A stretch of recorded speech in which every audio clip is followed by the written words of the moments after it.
Sealander here. Welcome to North Georgia. We're here at Desoto Falls Campground. We're going to spend a few days. Well, folks, got the tent set up. So the back room right here. Glamping.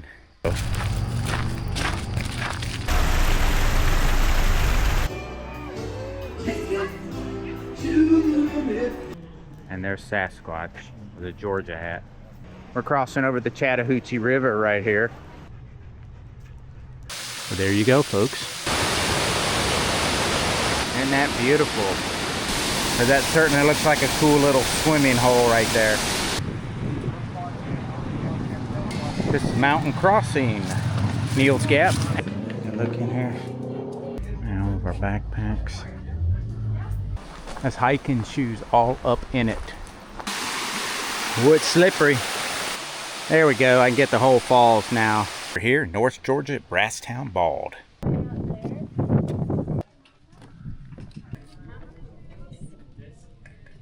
Now these are pumpkins.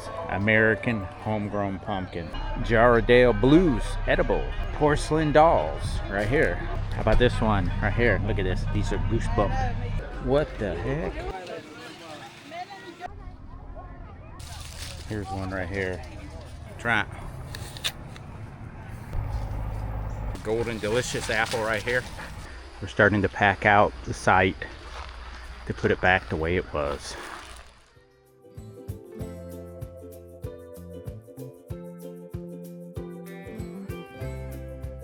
For this video, the wife and I are traveling up to North Georgia, where we went ahead and broke out the old family tent, and we've decided to go camping at Desoto Falls Recreation Area. I'll zoom in on the map here, and you can see it's located north of Georgia. It's in the National Forest here, located on the edge of US 19. It's approximately 30 minutes west of Helen and Cleveland, Dahlonega. Up here is Blairsville and Hiawassee. To make a reservation, you have to log on to the recreation.gov website or download the rec.gov app. From there, you type in the facility you want to stay, find a spot, select the dates, and make your reservation. What's great about this location, it's centrally located. So for on this video, we're going to be checking out some mountaintops, some waterfalls, maybe take a trip down to Helen, Georgia, and perhaps some apple picking. So sit back, relax, and enjoy the video.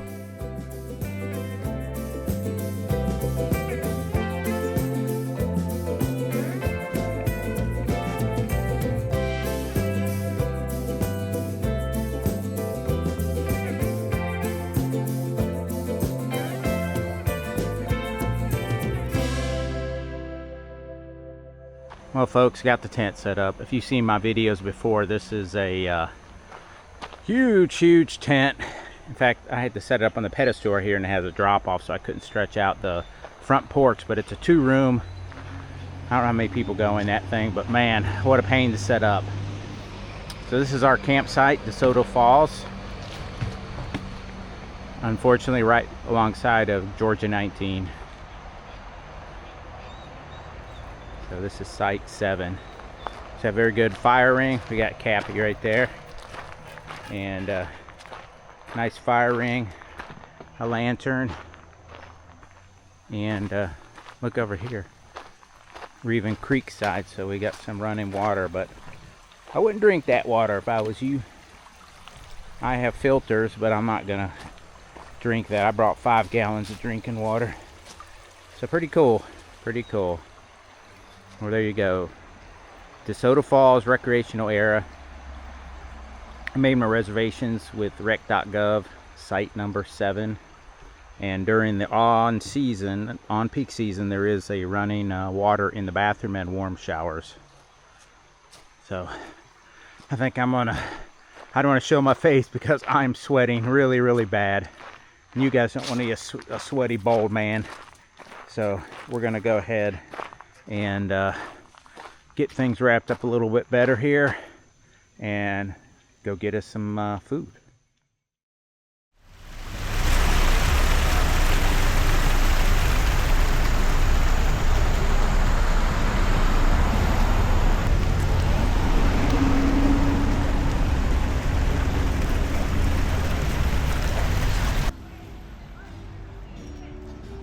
This is their beer gardens here on the left. I see they built another one on the west end of town, back behind me. So this is the central hub. This is live music going on today. Then the Heidelberg up there.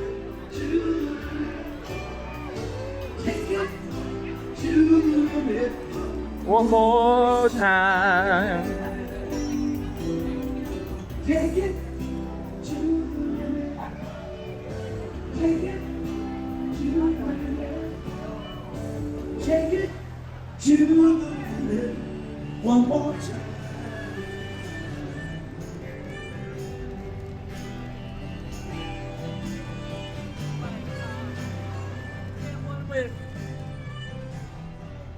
Yanni Coffee.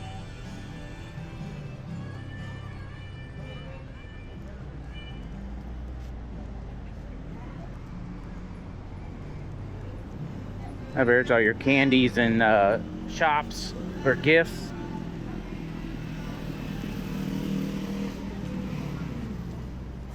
I came here for some ice cream. So there's ice cream right here.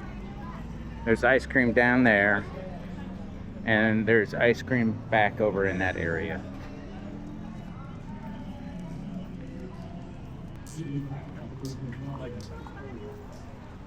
The Helen Hat Company.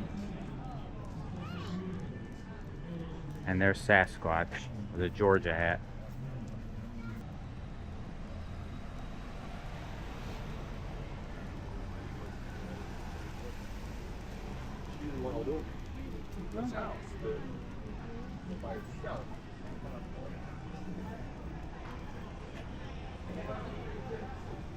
There's the other one. Oh, there's the other ice cream shop down there. Or right here. The Sugar Shack. Let's go check out the bridge.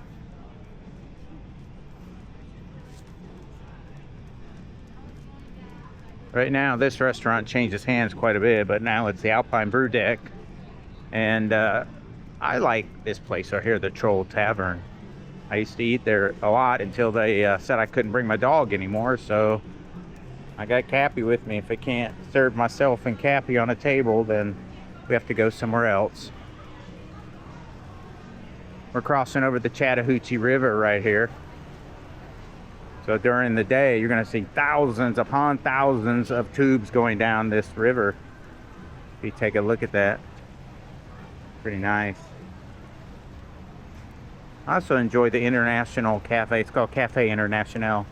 And this is a German fest type of, well, German cuisine. I recommend trying the four sausage, you know, the Wiener Schnitzel, the bratwurst. I forgot all the wursts and stuff like that. And over here, relatively new, a few years old, is the Georgia Mountain Coaster. Oh, here's another ice cream shop, a new one. They've been slowly building towards the east back here. But I recommend that, you know, oh, this Paul's over here, this Paul's Steakhouse. I've been there a while. It's pretty good as well. So, I don't know. I can't even tell you how many times I've been down here, but I've come here quite often, do some hiking and stuff. So, and probably do some of that in the morning. But there's more restaurants and places to check out down here as well. I miss y'all so much. Helen, Georgia really isn't a very large place, but there's quite a number of things to do. There's 7 vineyards around here. There's hiking trails. There's Anaruby Falls, Unicoi Gap, Lead Mountain, Vogel State Park, Blairsville, Ellijay, Blue Ridge, all kinds of falls, Helton Creek Falls, Duke Creek Falls, Raven Cliff, Desoto Falls, just to name a few. So it's actually a pretty cool place to go. You get a little feeling of the German Bavarian architecture down here. And it's not very big, but a lot of things to do. So I encourage everybody to come down to Helen. Give it a whirl. Here on the other side of the street, they have some street concerts that happened down here in this little pavilion. They used to allow you to locks on the bridge, and they cut them all off, and now they have this area right here where you can buy locks in the shop and lock them. So you can see there's, you know, people are just locking on locks, you know. So it's pretty filled up now. Look at all the locks. It's all the way around. There's your ATM machine. There's bathrooms straight across there, and various stores you can walk all through here. The Bavarian kettle fudge, Wait, look at this thing. jewelry.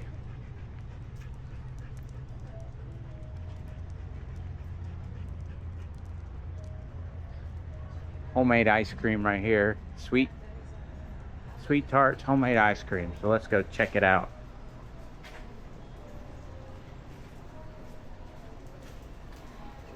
Bling, laser engraving, t-shirts,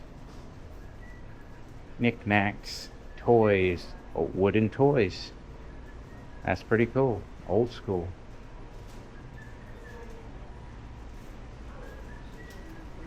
And sweet tarts, homemade ice cream, funnel cakes, pretzels. So here, I'm on the back end. Let's see how this one tastes right here. It's on the, This the one? I don't know. Yeah. Go see. All right. Check them out.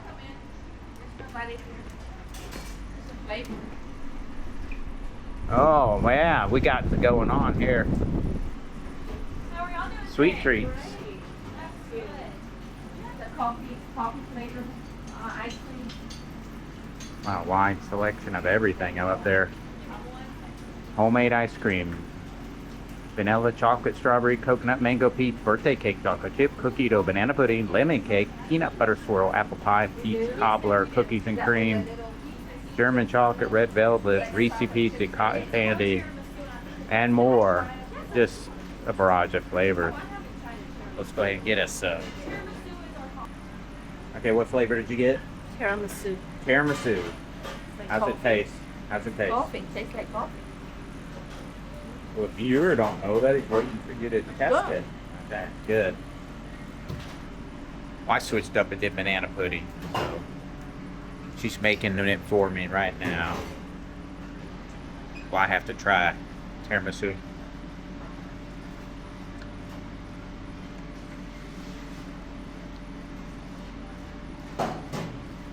Yeah, it does have a small coffee taste. Kind of tastes like a tiramisu, so pretty good. And then I have my banana pudding right here. Banana pudding. Of course, y'all have a good one. Thank you. Of course.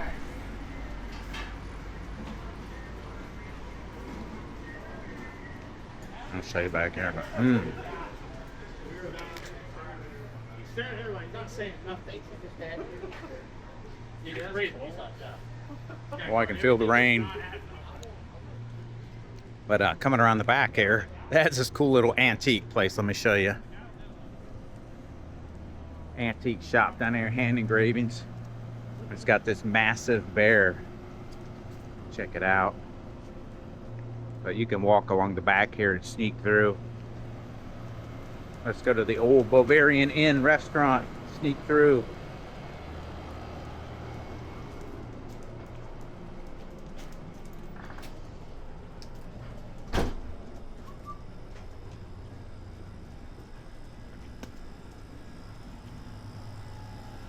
Oh, it's starting to rain on me. Oh, there's Sasquatch right there. Get him right there. Little baby Sasquatch.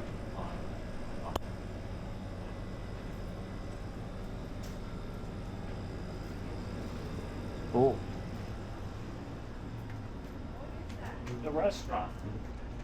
Copper kettle fudge. And candy store. And get your big game jerky right here. You got turtle, you got gator, elk, bison, ostrich, rabbit, yeah, all the things. And upstairs is the lounge for the old Bavarian Inn restaurant and lounge. All the candy. fudges and candies in there. And we'll come back out.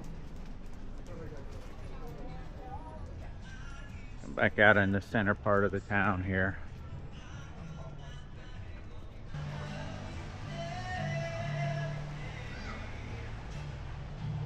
Oh, they're caramel apples. Oh, he's making the caramel right there.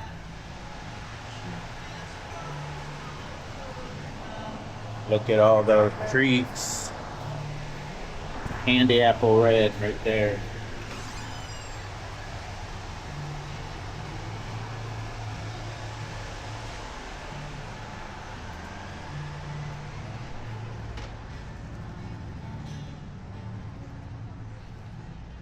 We're coming up to the main beer gardens, and it is officially kind of started Oktoberfest already. So that's live music you hear over there.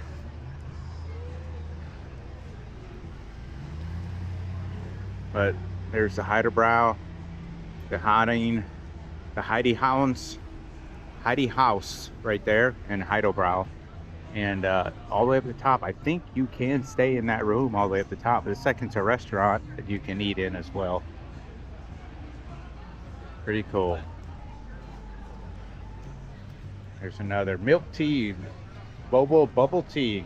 That's the new one, and this one has ice cream. So ice cream is all about the same. Single scoops are $5.50. And if you do a cone, it can get up to $7, but I got this one right here for $5 with a cone, 1 scoop, homemade ice cream. Ooh. That one in there is cuckoo clocks and trinkets there. What's her sound of the birthday? What sound does it have? Stay, Cappy. Looking back there, the town there. So I wanted to tell you, back behind the Heidelberg back in there in the Central Gardens, there's a restroom straight behind there that hooks up to this park by a set of stairs. And then here's your other public restroom. So there's really 3 of them. Yeah. And they have a little train ride now. It's like a little tractor decked up like a train, and you can pay to be shuttled around town. Yeah, we got there at 5 after 6. They also have horse and buggies here occasionally, but I haven't seen them the last few times. Oh, right here's a train depot. $100. I want full control all the way. You can take a picture right there with your head in the hole.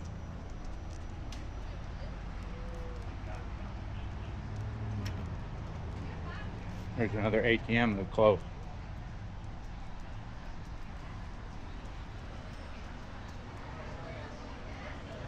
Got a lot of Bigfoot stuff around here.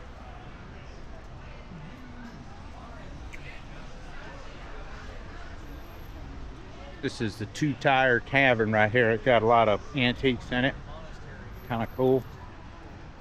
Across the street is the Hoffer's Bakery and Restaurant, so they got some good food there as well. Sometimes we'll go there, eat breakfast. It's pretty good. And the Santa Claus house right here. All things Santa Claus and Christmas. Year round.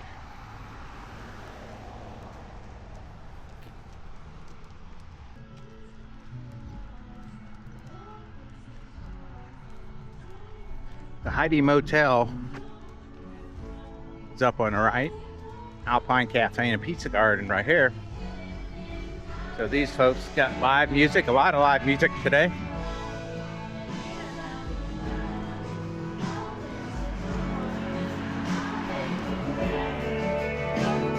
Come on, Cappy.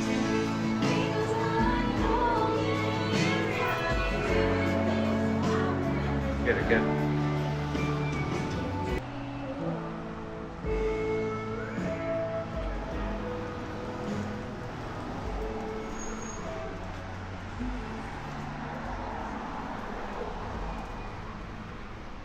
Up here is the Betty's Supermarket, and it has a place that in the wintertime and They serve drinks and hot chocolate out here by the front in a gravel patch, so to speak. It's kind of cool. But there's a lot of old time trinkets and licorice, nuts, and selections like an old time market over there.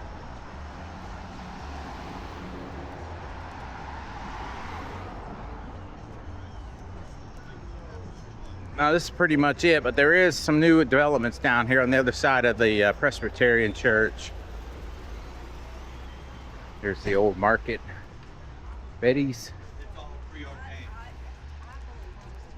We're coming here at the end, the Hoffenbrau Riverfront Hotel. They have a restaurant down here, which has German fare, and they have a beer garden tent they put in here. But I don't know if you can see it, I'm starting to get rained on, and I can see nothing but rain coming at me. Well, folks, I'm gonna have to wrap up this Helen trip. It's starting to rain on me, and I was hoping to come down here at night, but I can see clouds in the background, and I need to get back to my campsite and get in that tent before it really comes down. All right, we're just coming in the drive at Desoto Falls Recreation Area, so I'll give you the 5-cent tour here, if you will. As you're approaching in here, there is a day use facility on your left where you can park and pay a $5 day use fee, and there's a composting bathroom there. There's 2 trails to the upper and lower falls.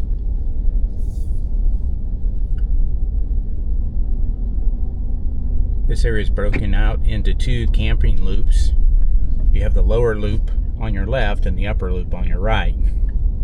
During the peak season, which you have to look on the website, they do have running toilets and a hot shower, which is there on my left. It's the only one in the facility. So there is a line in the morning, so you have to pick your times, but it hasn't been a problem. Here's where it forks off from the lower camping loop on your left and the upper on your right. So we're gonna go over here to the upper loop, and it's site 5, 6, and coming up is where we stayed, which is a huge 40 by 40 spot. Excellent. Site 7. There she is. 1-lane bridge.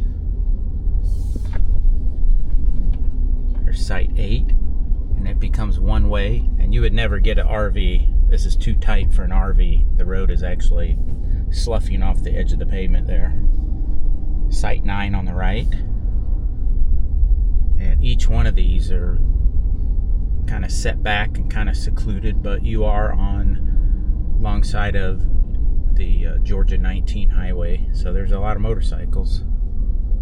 There's site 10, which is down there a little bit.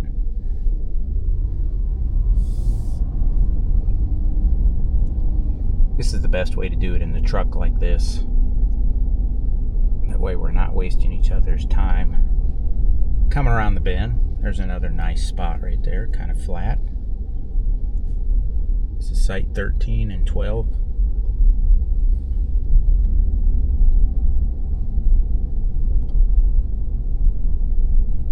You can see through the woods, there's sites there, 14 and 15. Very nice site. That's an excellent site there, site 16.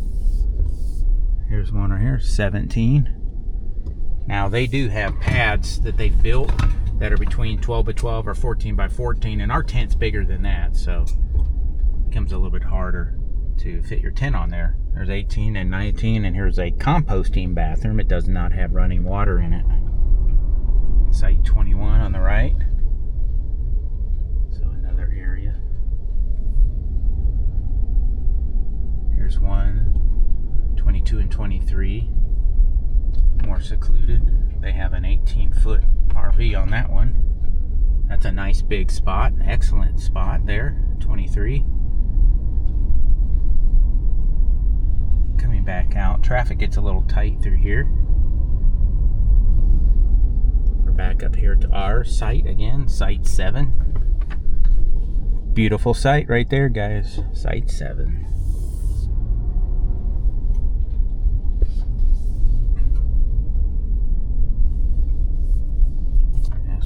Our way here.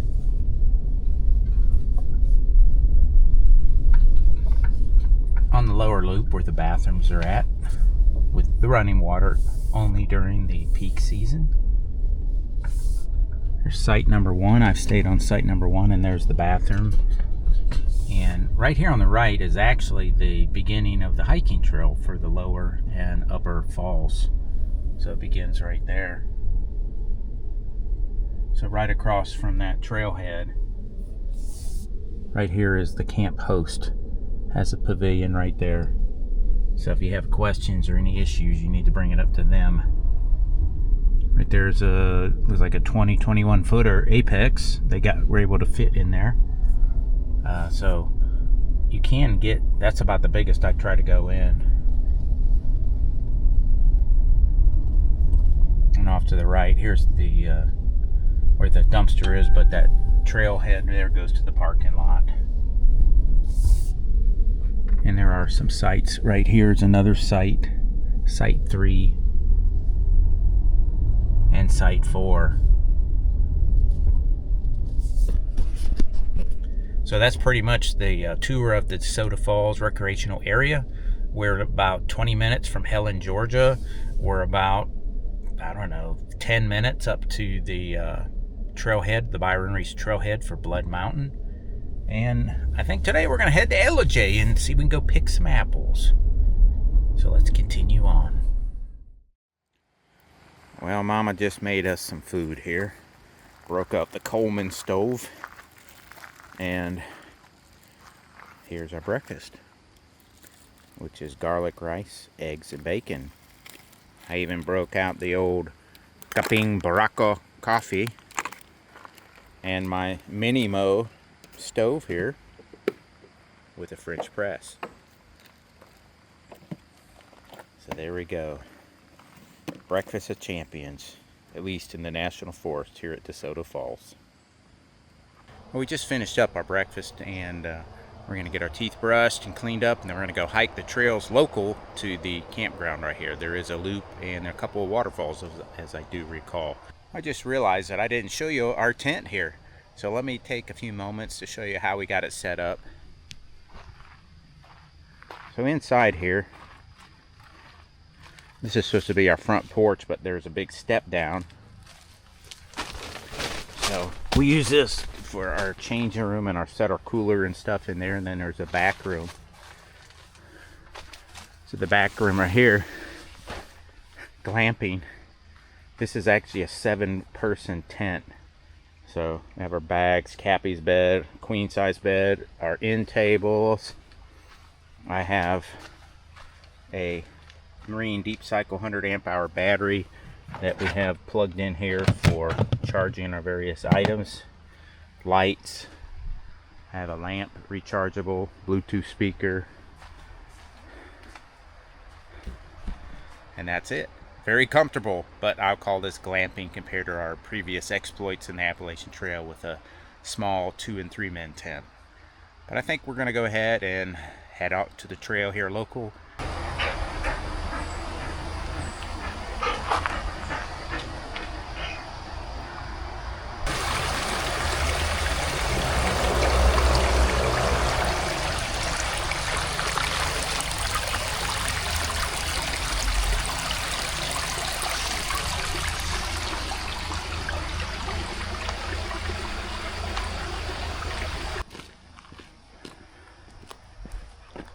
Okay, we're at site 7 here, site 6 and 5.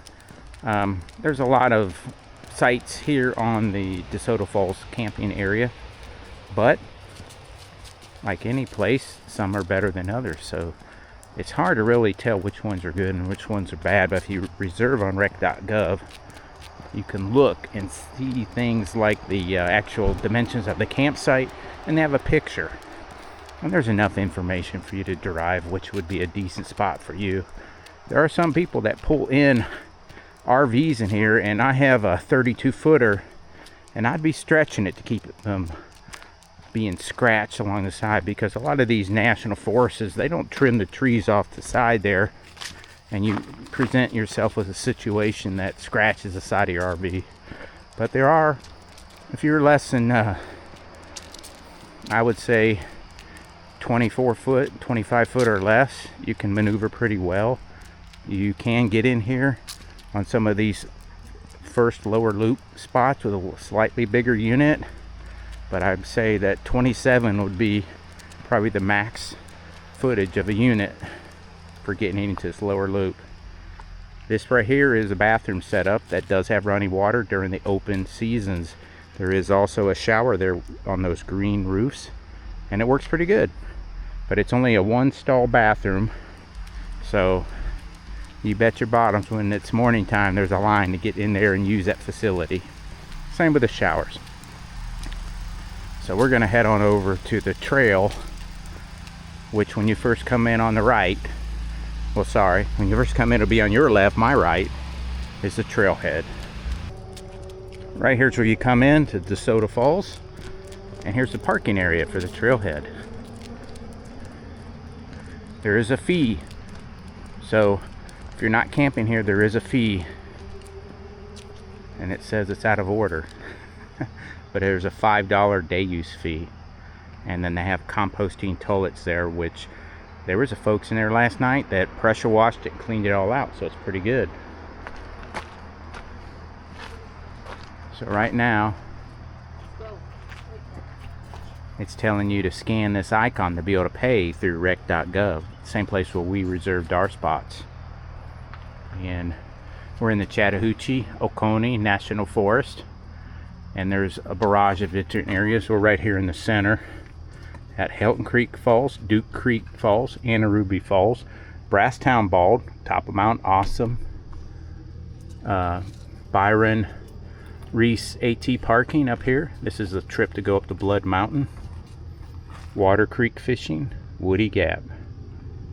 So we're about to commence on this trail right here, which is the off to the right here. This is Desoto Falls Trail. We're right next to the road. There's a lot of road noise here from Georgia 19. So here we go. Stop right there a second, baby. Mama's rocking some Keen hiking boots. High top because she has weak ankles. I don't recommend ankle boots for anybody. And I'm using the Salomon XA Pro 3D or Comp XA Pro 3Ds with some gaiters to keep the rocks from going down to my socks. I just had them handy, but this will be a short, flat day hike, so it shouldn't be an issue.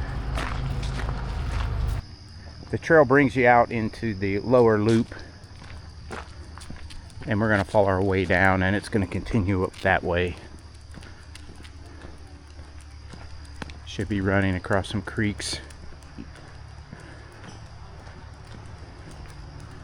Oh yeah, we'll be coming across that creek here in a second on a bridge. So right up here is the actual trailhead, and there you go. That is actually an apex. That looks about 27 foot, maybe, or 25 footer, but it's a low top. Mine is much higher than that, but that's made to get into these short areas. Coming up on our trailhead signs, we have an upper falls and a lower falls, so we'll go check them both out.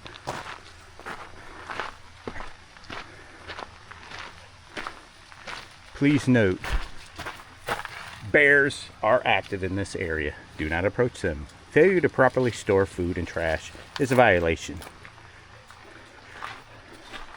Leave no trace. Take in what you take in, you bring out. There's nearby animals. If you have a dog, keep them on restraint. There are fishing rules.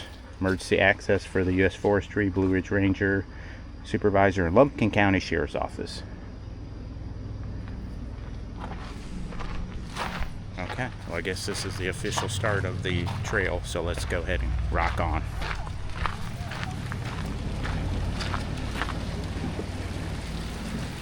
Beautiful.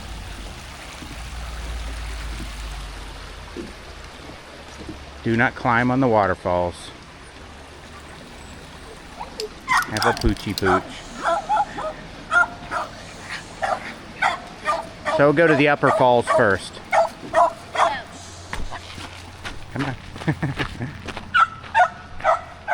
Upper falls. All the doggies got to sniff each other, check each other out. Cappy's an old pro, but he hasn't been out in a while, so he's sniffing everything. Here, Cappy, lead, lead, lead. You forget your commands. His two commands are lead and follow. Cappy, lead, lead. He hasn't heard that in a couple years, so we'll rock on. A little bit of history here. Green tunnel. This is rhododendron. Has a nice flower that comes out once a year. I don't recommend burning dried rhododendron. It is considered a bit of a toxic smoke. So that's a Boy Scout tip here in the Georgia, North Carolina, and Tennessee trail system.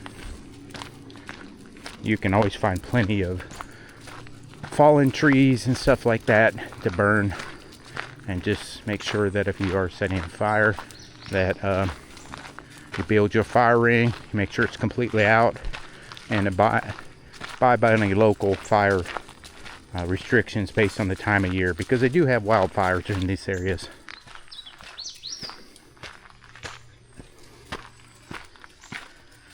As we're coming along here, here's part of the backside of the lower loop, and you see that the whole area is pretty well filled with very large trees. So there's a type of I won't dare say pine, but it almost looks like a cypress, but it's not cypress. I guess I'm forgetting my name, because I am forgetting my names. But there's hardwood, there's oaks, scrub oaks, pine style.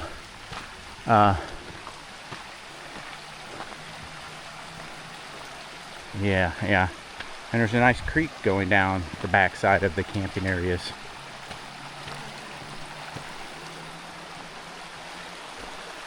Look at that. Sunrise. Nice and peaceful. So if you're camping over here, just like our side, I can hear the water. But it's a smaller creek, so don't hear it very much, but I can hear it. Here's a nice area of creek. I don't trust drinking this water. So let's continue on. There's a lot of cool side outcroppings where people can take some photos of the creek.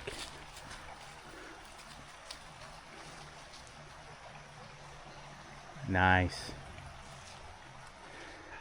You like that, Cappy? All right, lead. Come on, we're going up the hill now. Lead. He is trained to pull us up the mountain, so I have this rig right here, and I hook it up to Mama, and I can get him to go.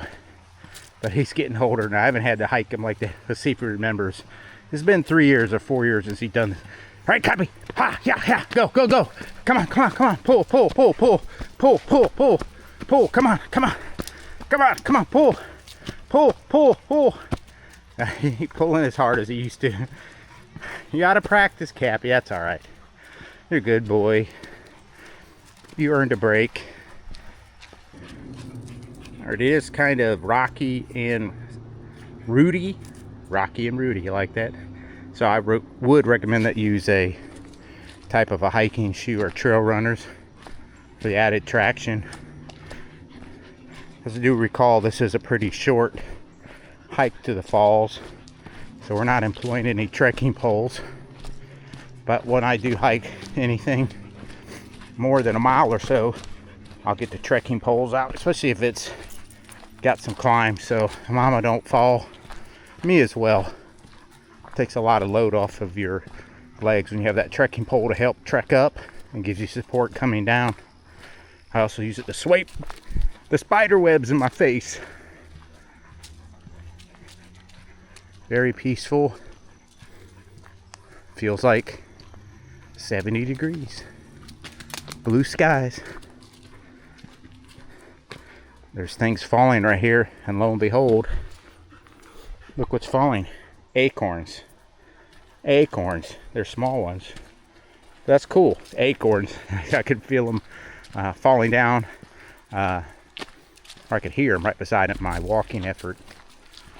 But just another cool thing on the trail.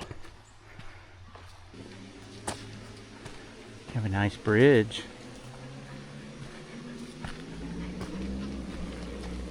So we're gonna cross here.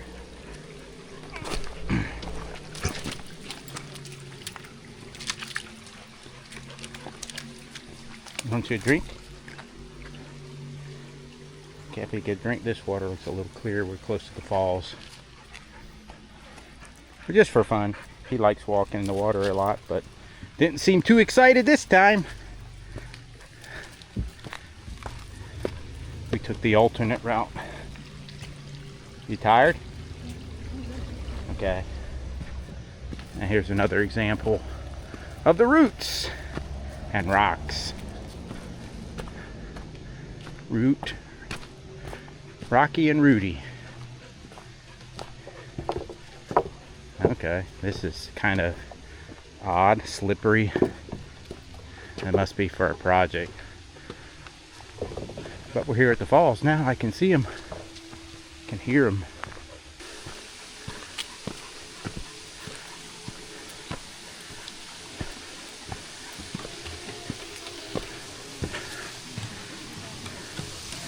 Here we go, Desoto Falls upper.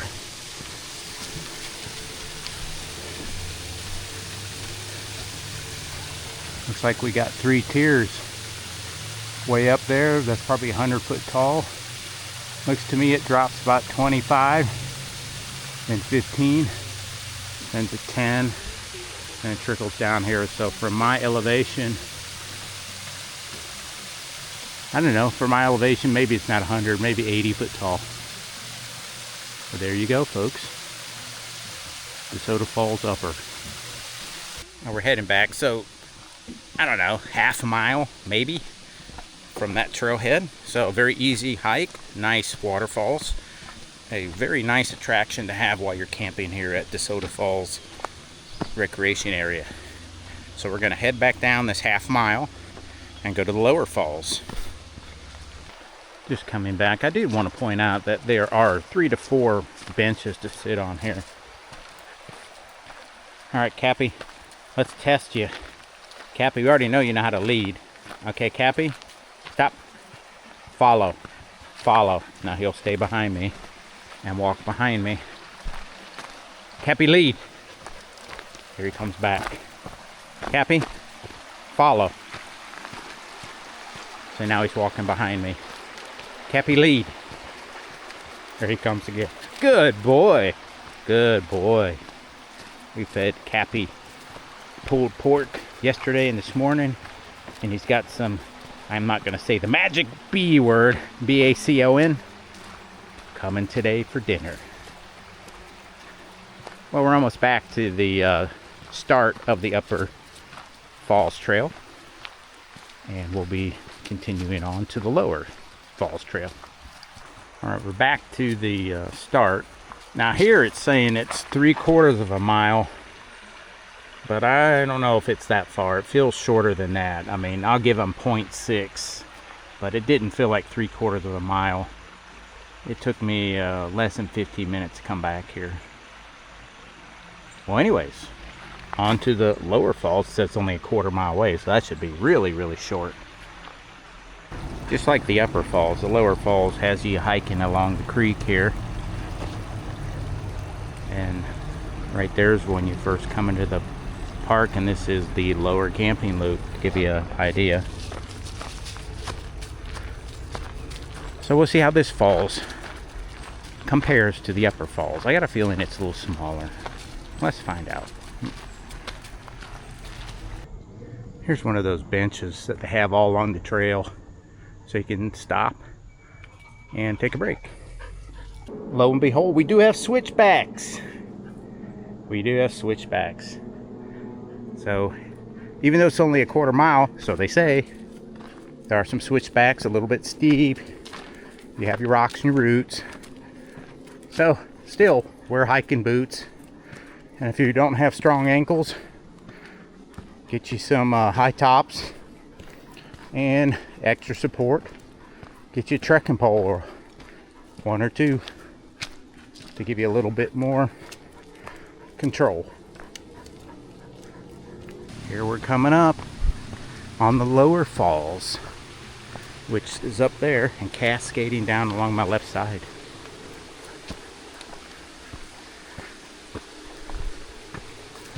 One thing I'll mention again is Georgia 19 behind us. We can already hear the motorcycles racing up and down that windy road that has super elevation turns and such.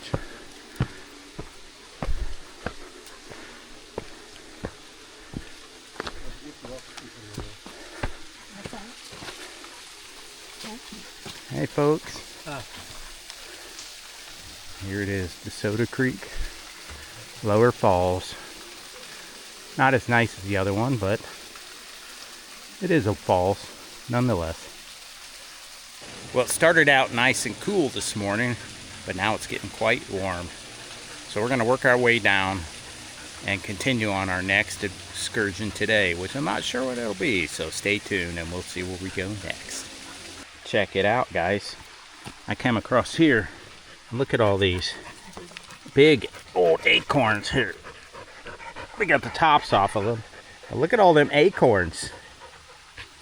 They're all over. And the top falls off of them. So you guys have seen what a top looks like. So imagine an acorn with a top on it, you know. Acorn like that. There you go, with a top on it. Pretty cool. I got to thinking about some of those trees that look like pine trees, but they're not. Let me be a form of spruce tree. That's where I think I'm recalling a form of spruce tree. Most of these are oaks. I like doing this, so let me do this. Final thoughts on the trail. Well, on part of the Desoto Falls camping area and recreational area, you couldn't ask for a better, easier family trail. It has a little bit of slightly steeper sections, not much for anybody in younger age. If you're getting up there past 40, you know, you might want a stick to help hike and stick to help you plant your feet a little bit better, but it really is a short hike. I think there and back for both trails, I think we spent maybe an hour and 15 minutes taking our time. And according to the trail markers, it's 1.5 miles, so 2 miles total, which I would agree, total, that's about right. So a 2 mile easy trek, no problem. It's nice to be right next to your campsite. To have something to do in the morning, get the blood flowing in the legs, and it gives you a feel for what's beside us. Dun dun dun. And what's beside us? Blood Mountain. And just up the road, you head north on Georgia 19, you come up the top, you're going to see Neels Gap and Mountain Crossing, which is an excellent outfitter store. And just an 1/8 mile past on the left is the Byron H. Reece Trail.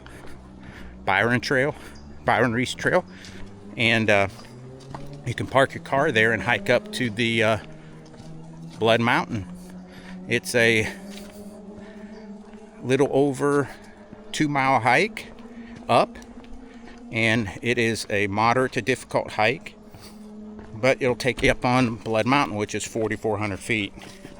Has a shelter. You can take your lunch up there and have a tremendous view. So there you go. You have those two trails available to you right beside each other, and you can get warmed up on that trail, hiking this trail right here at the campgrounds for the Desoto Falls upper and lower. Well, we're going to be coming back to the car here in a moment, so we'll continue on to the next adventure today. Cappy. Do a close-up view here of the old hiking shoes just for a quick synopsis. Mama's using the Kings. She has a waterproof one, which I don't agree with for hiking long distance unless I'm in the cold. And then I have the Salomon XA Pro 3Ds. This is a trail runner. I've hiked hundreds of miles on these. I've got my first pair, I got 500 miles out of them. See the tread pattern there. but these have very good grip. They last long. That black line is a piece of reinforcement, so I like to hike through the center of my heel or arch on roots and such, and it doesn't give way, so my arch doesn't hurt.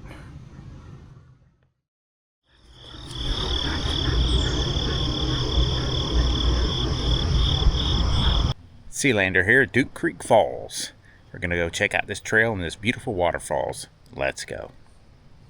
I will say that you do have to buy a pass. It's $4. You put your credit card in and you put it on your dashboard.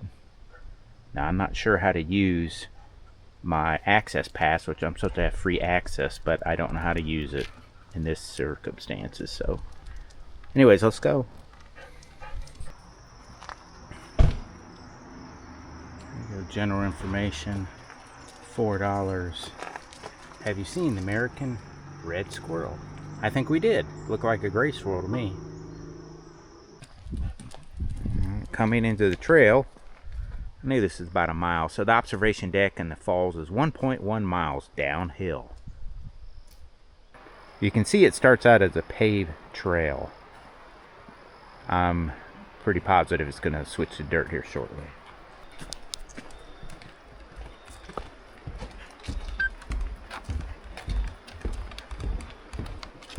Has some nice boardwalks here. Oh, it is slippery. I'm telling you right now, it's kind of moist. I can hear the waterfalls way down there. Ooh, look over the side. I can see some waterfalls, but I know it's a pretty steep hill. Come on, Cappy, lead us.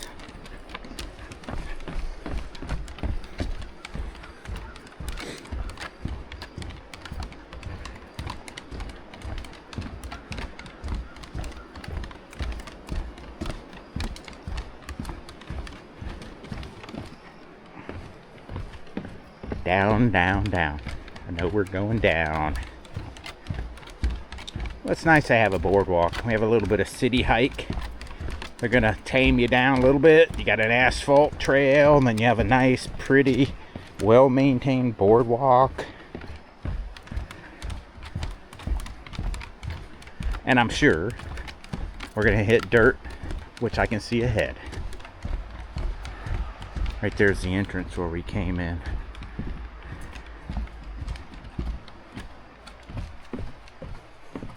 This is the road to go to the Helen when we're coming from Cleveland, Georgia, or from our campsite. It was just a slight turn off there right before you get to Helen.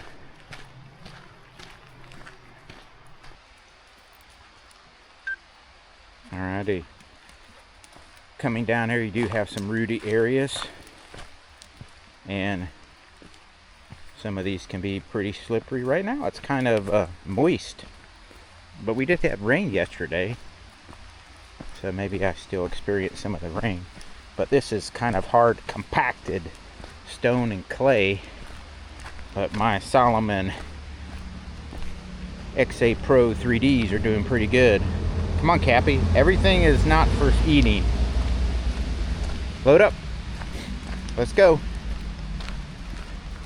Lead on. Lead. Lead.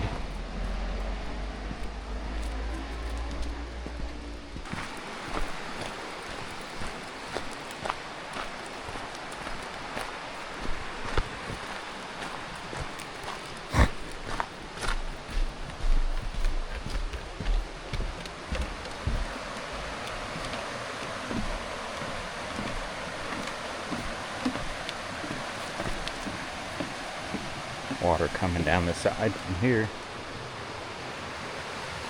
and we can see flowing water. The falls this way,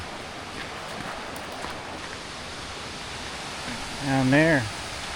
This is probably where the falls is coming from, so we're gonna hike down to the bottom of it.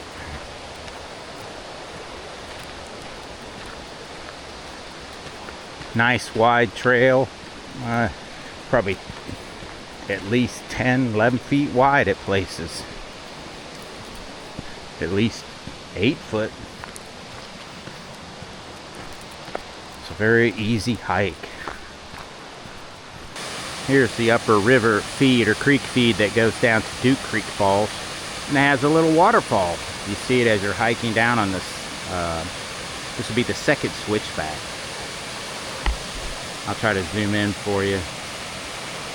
Whoop. Can you see it? There we go.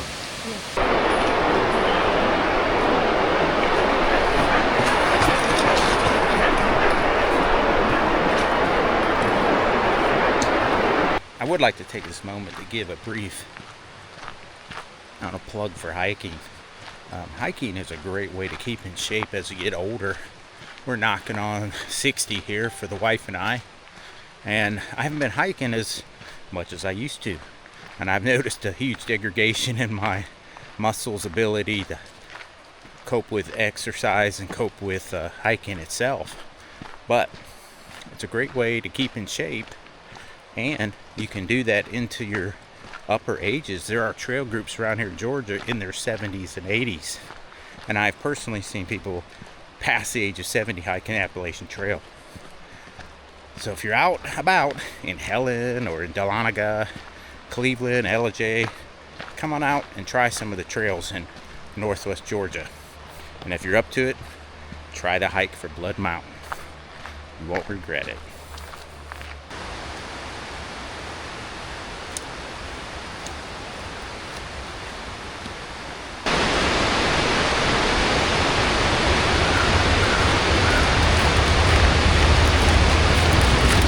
Now there are switchbacks, and many people will do this, and I'm telling you that's very slippery right now, and you're cutting the side away of the mountain here, and you're going to have more runoff continually going down there. You're going to undermine these roots of these trees if it keeps going down there, so it's not advisable.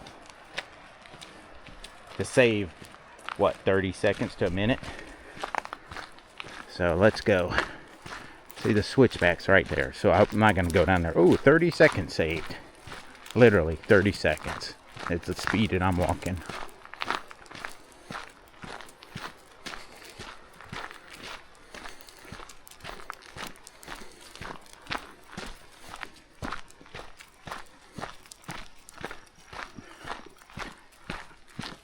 To the right. Lead, Cappy. We're doing our little come around switchback on the down leg. So this is the third switchback technically, and as you can see up here where the log is where that little cheat is. But why do it? Why we're out at the trail side? These guys work hard to maintain it. You see all these roots. Now this third switchback, you can see the trail narrows up. Lead, Cappy. On this third switchback, you can see that the trail narrows up.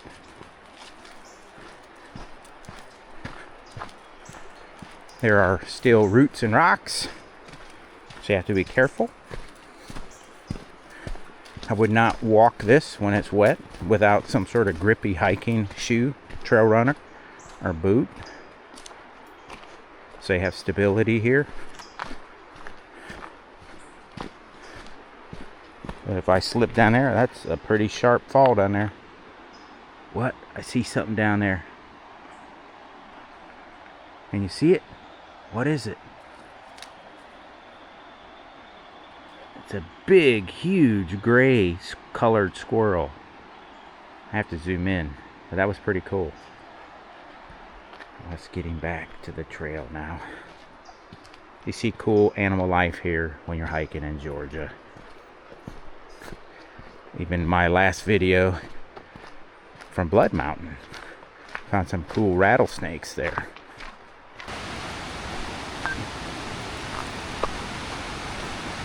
Okay, we're here. Whoa, muddy here at the top of the...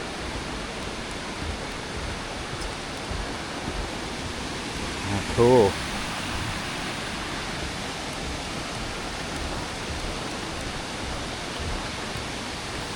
Alright, right, let's go to the observation deck first. This way, Cappy.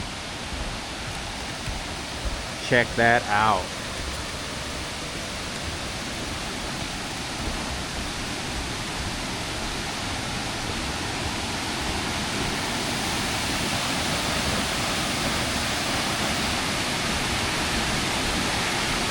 Isn't that gorgeous? You got two falls here. Wow.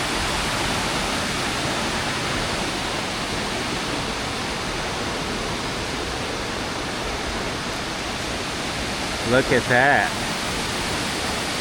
Isn't that beautiful?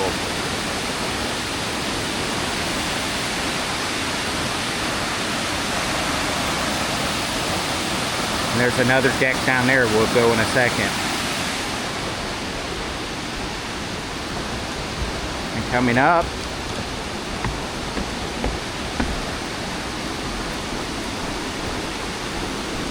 oh, look at that big spider. Let's see if we can see it. Oh yeah. He's there doing his thing. We won't bother him.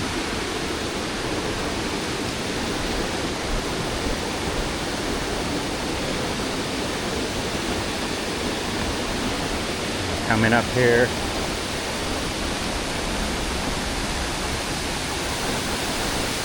This decking is all wet. So here's where it comes down. And before you ask, I don't know if you can swim down there.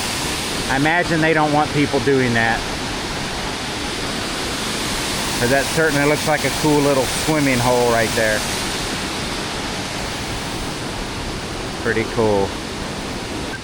Alright, we're coming back. And we're going to go down to the lower observation deck. Come on, Cappy. Lead, slow down. Don't pull me. Oh, don't pull me, big guy.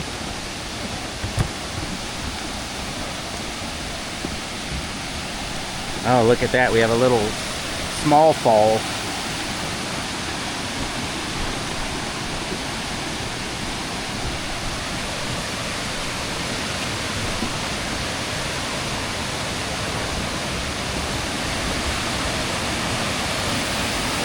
And the falls is way up there. I'll try to zoom in, but look how high that is. Way up there.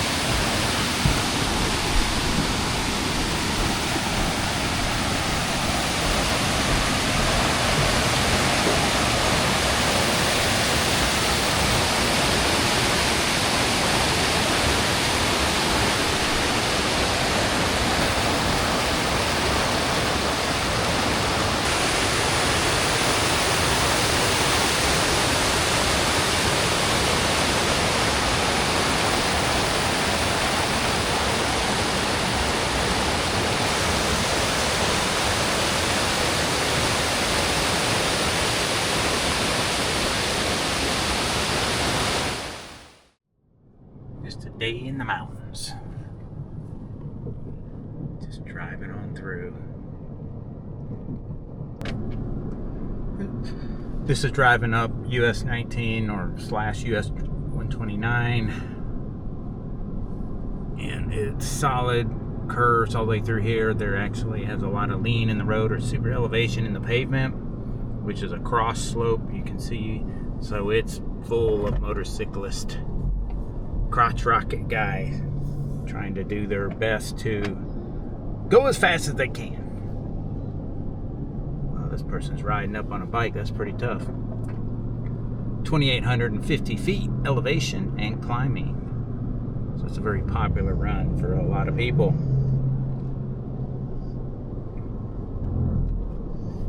We're going to take a little trip up to Helton Falls.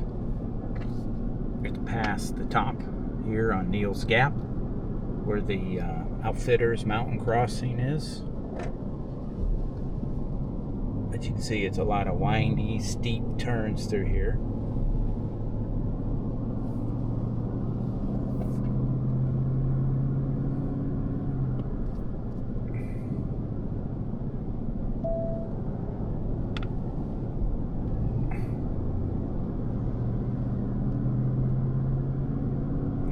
just at the top right here is Blood Mountain Cabins. We stayed here before. It's kind of a cool little place. They used to give special prices for the hikers when they came through during the trail bubble. That's the time of the year when the people begin the through hike on the Appalachian Trail. And up here on the right is Mountain Crossing, or Neels Gap. And this is where the first stop in the Appalachian Trail, approximately 32 miles from Mount Springer or 40 miles from Amicalola State Park, the approach trail. So let's go ahead and pull in here and see if we can find a parking spot. Maybe we can. There it is, Mountain Crossings.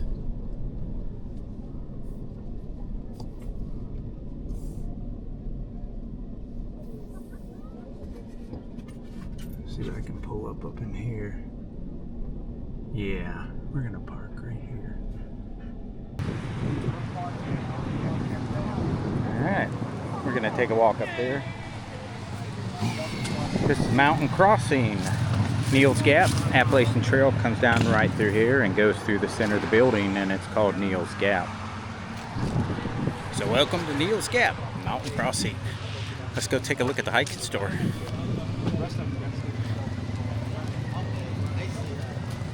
I'm like, the lenses look different. No, he's got one facing that way, one facing. This building's been around a long time, probably built by the CCC in the 30s. Let's go check it out. I'm gonna need a pair before I go, before you go. I need a big pair before.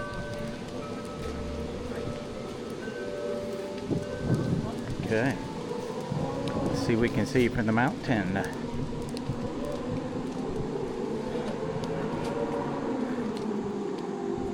Got a nice scenic overlook.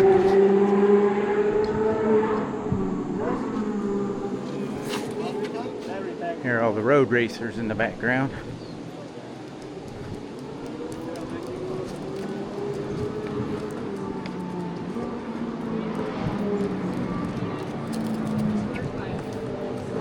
Tread butter, arches, shoe inserts. Look in here. And this is all the fancy apparel, tourist items, books. Kind of a cool thing here with all the old backpacks up on the wall on there. But we'll keep moving through here because of the copyright. Hey, brother. How are you today? Alrighty. Sticker mule. Boom, boom. Blood Mountain. Pretty cool. Okay, move through here. Snack items or resupply items. This has actually got a pretty good supply of things for through hikers. Filtrations, quick draw filters, be free filter inserts, replacement, Sawyer squeeze. That's the best on the trail, in my opinion. Right there. You don't need no other. I would get some spare bags though. You squeeze the water through. Gas containers. Titanium cookware. I bought a lot of titanium cookware. Look at this filter deal right here for your coffee. Pretty cool. 20 bucks. Look at these titanium cups. Awesome. Just awesome.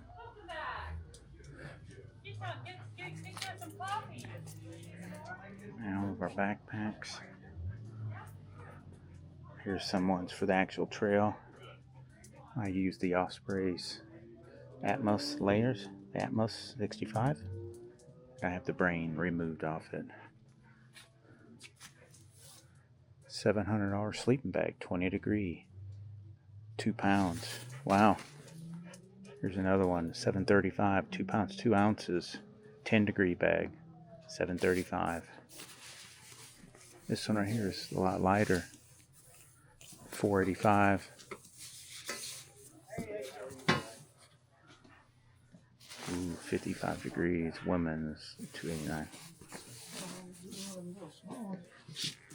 What you doing, huh? What you doing? You want to pet somebody? Pet you, huh? Everybody likes to pet old Cappy. Ain't nothing wrong with that. Thermal rest pads. These are nice for cheap hats.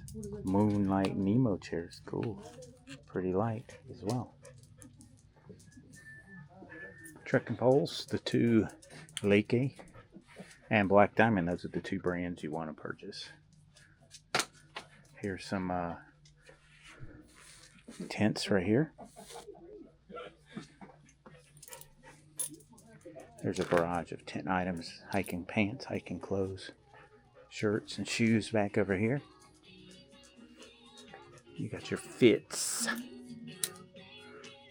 and various hiking boots selection here, which they're selling today is Ultra, Oboes, and a few other. Let me get out of the copyright music, down jackets, socks, and smart wool. Merino wool is the best one you want to have. I don't think Facebook goes both ways, so thank you about that. Yeah. Hi, Puppy. Hi. Hey. No. Aww. How's your day going? All good. Oh, great. He's checking out the stickers. Yeah. I got a whole fridge full of stickers.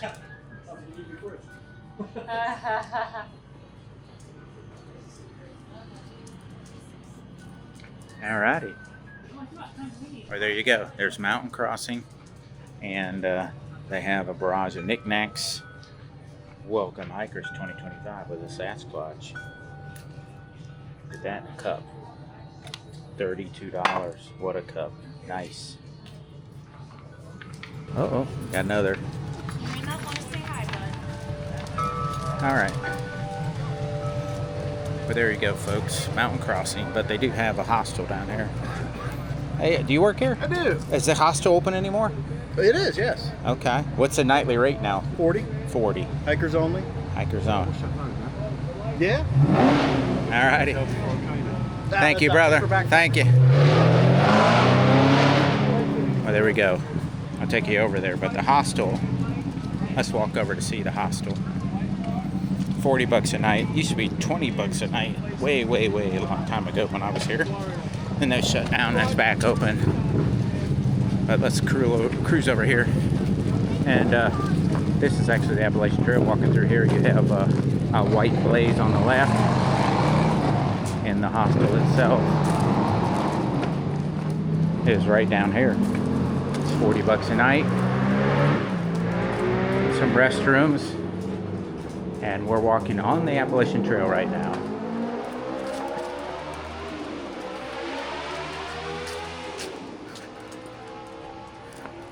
And we'll walk to the beginning of the trail, which are on the trail,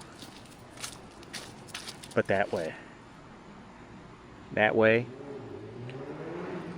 approximately 2,100 and, I don't know, 65 miles, you'll get Mount Katahdin. Good luck. And I mean that in a kind way, because I'm up to Roanoke, Virginia. I've got a little over 600 miles on the Appalachian Trail. It's pretty cool. Oh, and there's another big spiders there. Here's one right here, you can see. And I see another big one up here on the electrical lines. Well, let's continue on. Just stopping by here in Mountain Crossing, Neels Gap. Check out the old outfitter store. Get a little bit of information. But I do want to close with one other item. That is the tree. This tree, if you look close, has hiking shoes all up in it. These are hiking boots. Look at that. That's solid hiking boots. Here's another one. Just loads of hiking boots. Some of them been up there a long time. I can see some people just threw their work boots up there. Some of those look pretty ripe there. There's one up there with the bottom has fall off. Looks pretty green. All right, let's continue on our trip to Helton Falls. In In a quarter mile, turn right onto Helton Creek Road. There we go. We're a quarter mile. We're coming down from the top of the mountain where Neels Gap and Mountain Crossing Outfitters was. And we're traveling on US 19, and we're going to make this little right turn right here onto a Take small the next road. right onto Helton Creek Road. And we're right before Vogel State Park. Tight turn, tight turn. Ah. Continue on Helton Creek Road for 2 miles. All right. That's 2 miles in, folks. 2 miles in. So we're going to have a paved road. And it's going to come to a forestry road that's narrow. So you can't cross 2 vehicles. So you have to watch the traffic. Now, I'm not going to film the whole way in, but I just want to make the point that you go nice and slow through this neighborhood. Take your time. Go slow. Watch the trees. It's tight. And it will be tight, so just take your time. And you can go all the way through, and then there's a section further than the falls that is used to run through the water. The creek actually crosses the road, but again, it'll turn into a forestry gravel road here in a second. Nice little housings here. Very nice little housings and such.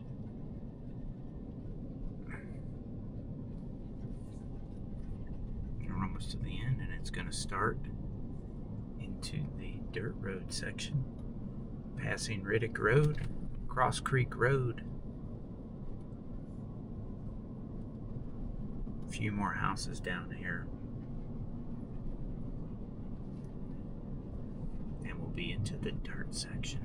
And it's just a small little trailhead, and this is actually a pretty cool falls to actually swim in and make a day trip, but there's limited parking, so I'm hoping I can find a place to park.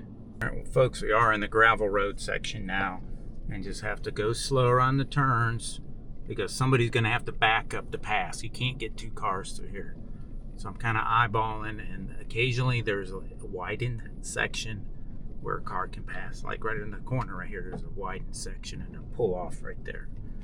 So anyways, I'm going to continue to trek on, take my time, and watch for cars. Well, folks, welcome to Helton Creek Falls. It's about 2 miles in on a single lane road, and it has enough parking space for 1, 2, 3, 4, 5, I don't know, 10 or 12 cars. So let's make our way down to the trailhead. It's only about an 1/8 mile in, so it's not going to be too bad.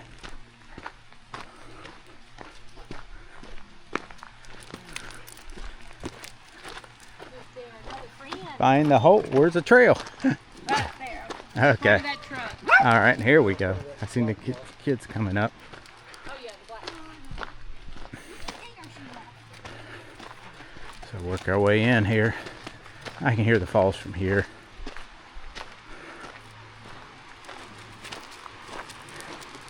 Let's come over here. You can see it a little better. And here's a back view of the trailhead.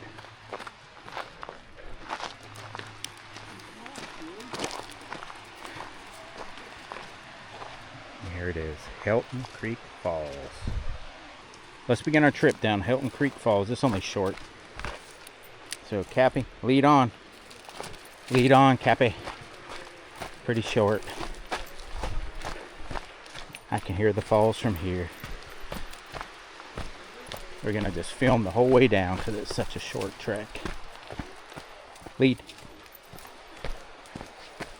Well, it's a little better. They have some of these cross members in here to help with your footing. Because any of Georgia... Come on, lead, Cappy. Any of these Georgia trails that have clay on them, when it gets wet, it gets a little slippery. And they've put these wooden rails up now with the trail folks that maintain the trail. That's a lot better. Have some stair sections here. Come on, Cap, lead. Alrighty.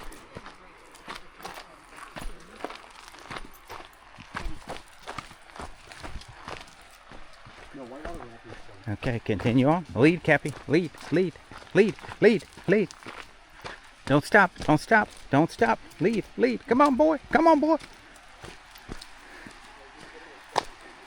Got some doggies. So we let them pass. Is it okay there? Yeah, they'll just pass.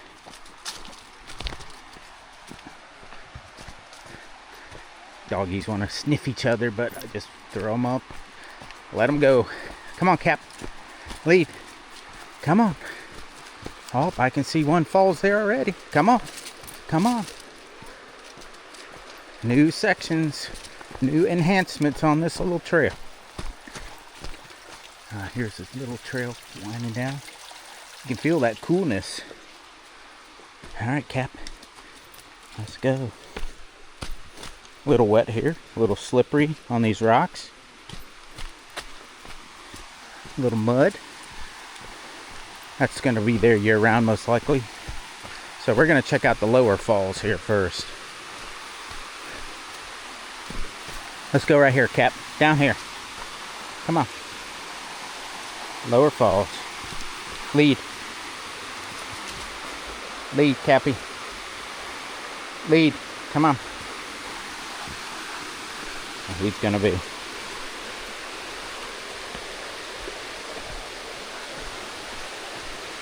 Oh, whoa, big step here. Big step. Whoop. Okay, let's come over here a second first. Check this out. Oh, it's slippery. I don't want to fall over here. Check that out. Isn't that beautiful? Whoa! Come on down here. Pretty cool, pretty cool. I'm trying not to slip slide, Cappy. Slip sliding away on this rock face. What's up? Now look what we got to climb up. Big step, jump! Oh yeah! Oh yeah, the stairs are falling out. But we can make it. Cappy is very well experienced. Come on up.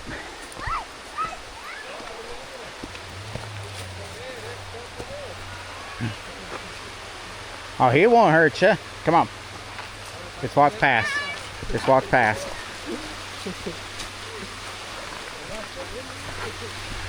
Okay. Coming up to the second staircase. A lot of new woodworking here. I'm gonna tell you, there are people try to slide on their behinds down there, and I'm not one of them, because you will accelerate quite fast, and you're asking to break your toes and your tailbone. All right, let's take a look from here.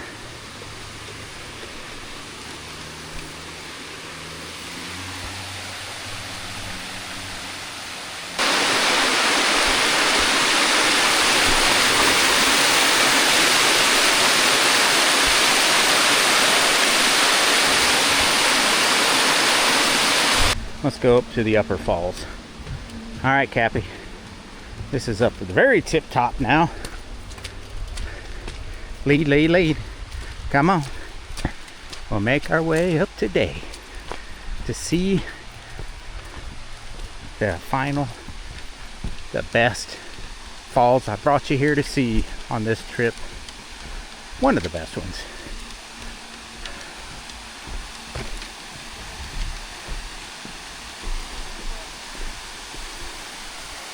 Check that out.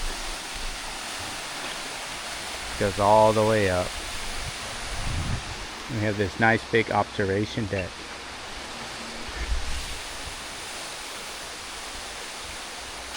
Looking at that falls, it looks like it is about 75, 80 feet up in the air. Quite nice. And you can, some people work their way up. There's some people up there now that are swimming, but always be mindful anytime there's a lot of water pressure coming over at the base. There could be a deep hole that has some rotational current that can trap you, and I've seen that happen at least I was told over there at Laurel Creek in North Carolina or Tennessee. It's on the Appalachian Trail. So that's gorgeous.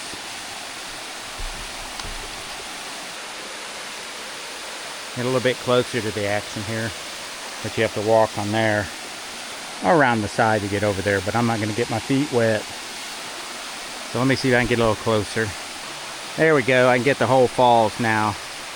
I'll try to zoom in best I can here so you can see the full falls. Cappy's trying his best to get out of there. That water's crystal clear. But beautiful. Just a beautiful. Well, folks, I've shown you a number of falls in the area, and we're in the area of Blood Mountain. But there's plenty more. So don't be scared to get out there and explore. Read the blogs, trailhead information, how to get there, and the actual difficulty of the hike. A lot of beautiful falls here in North Georgia. So hope to see you on the next one. Sealander out. Sealander here, North Georgia at Brasstown Bald. Let's go hike up the top of this mountain. Let's go. Okay, there is a fee to come in here and park. So you just make sure you have to pay that fee. It's a few dollars. There is a shuttle that you can also purchase a ticket to ride up to the top. The shuttle, when you come here during hours, it's $8 per person, and that includes a shuttle ride. If you come after hours, then there's a kiosk that you pay $5. But there's not an option where you would just pay the a cheaper price and not do the shuttle. It's included in the $8, so it's $8 per person, unless you have one of the parks passes for the national parks, and then you can get in free, but then pay $3 for the shuttle if you have the park pass.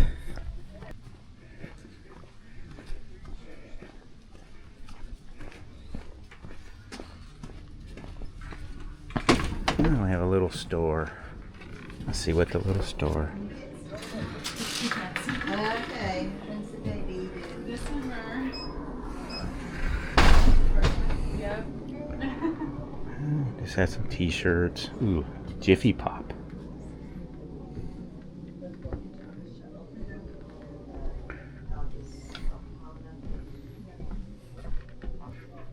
Beer bum.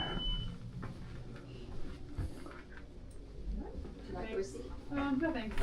So yours fridge magnets. Back in shop. Thank you.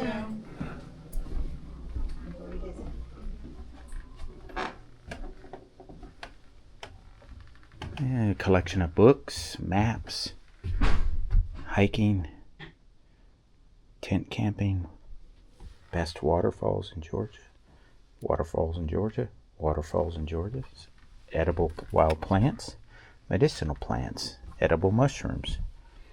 Pretty cool.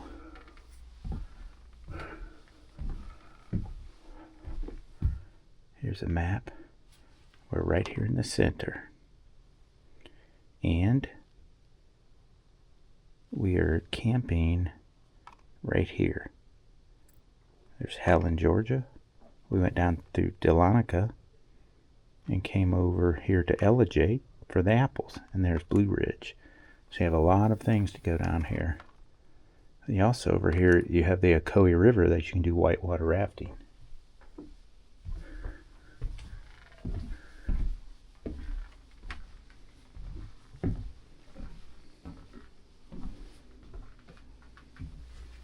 Bands, puzzles, knickknacks, preserves, moonshine jelly. And locked down. There's Look at nothing up there. Brasstown And that Ball. metal table is, yeah. You wouldn't want it in here. Have to put a tablecloth on. Yes, you would have to. Well, Amy's here. Oh, okay. That's a $29.95. Brasstown Ball, 47, Keys. 47.34 maybe. Maybe he'll buy another. Alrighty.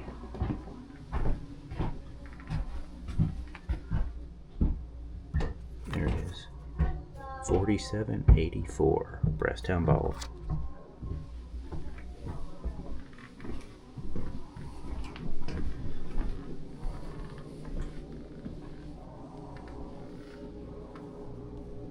For the kitties. Okay, let's head on out.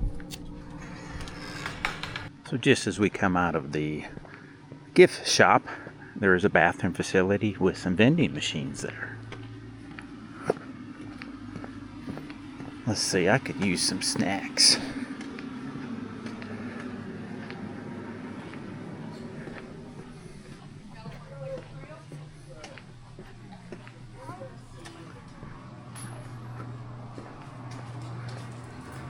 I just got some drinks. It's only $2. Pretty good.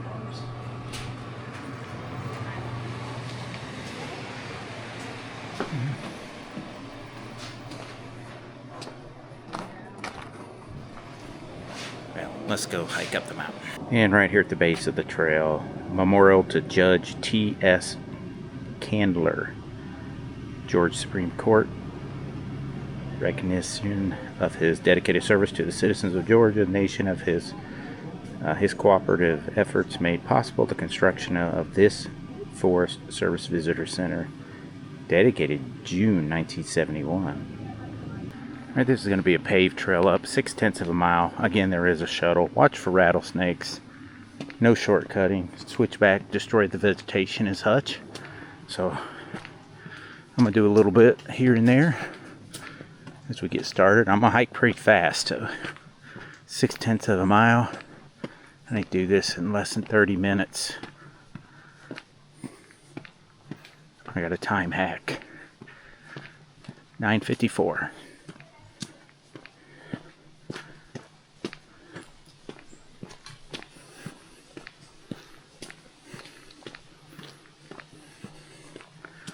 You have a lot of benches here to take a rest.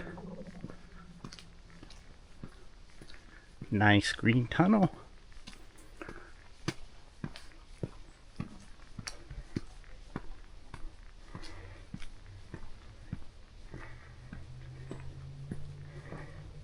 Now this is a pretty steep hike.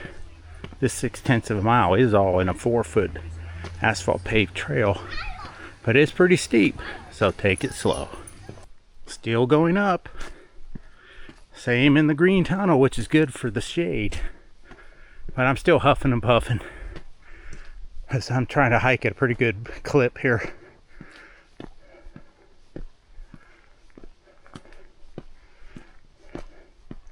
Here's a nice point. We have another bench. There's probably 5 or 6 benches along the way. Another switchback. Onward and upward. I just came out here and we crossed the road for the shuttle. Have another stint here before we get up to the top.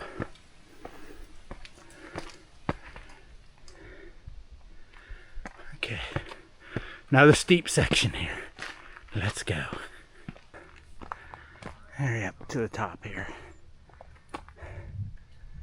Brasstown Ball 4784. There so you can pause the screen. Okay. Alright, we're here. It took me 14 minutes. 14 minutes to get up here. Of course, I'm winded, but there's a little museum section through there, observation point at the top, and a movie theater up on the top that towers for the Forest Park Service personnel.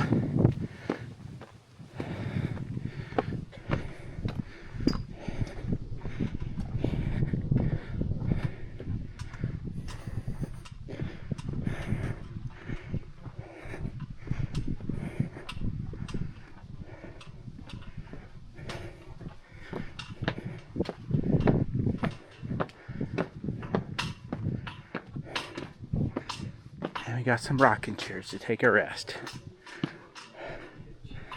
Let's check out that view here. Wow. Take a break. And right here we have a theater. Let's check it out. In the isolation of winter, Brasstown Ball endures the destruction that began 230 million years ago. When the Blue Ridge Mountains were as young. Well, you guys can sit and watch that presentation, but I'm going to take and walk through the museum. So let's go.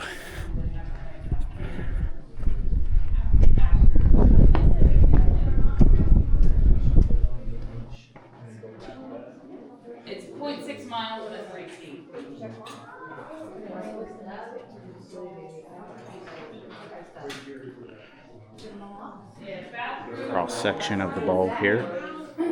Mica, dunite, soapstone, meta conglomerate, and gneiss.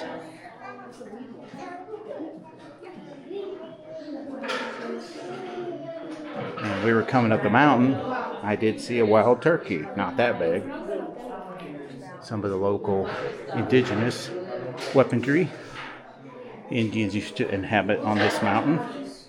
So here's some of their devices, bones, arrowheads, feathers, recreations, and such.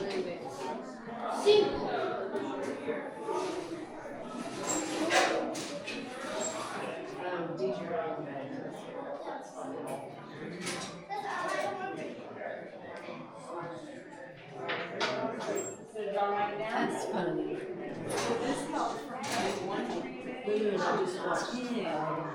They used to have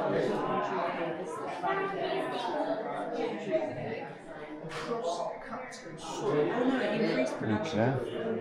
Here's a train, old Climate's logging train. Hard to see. Like just a firebox. They're kicking everything out. It's still quite amazing to get the this device up into the mountains here because it's very heavy. But it's from 1913 Climax, weighs 52 tons. Supported by 2 narrow gauge rail system for logging operations. That's a nice little video you can watch of the logging operations. By 1911, when I started getting involved, There you go, the short leaf pines right here. Here's the various rings measuring the years.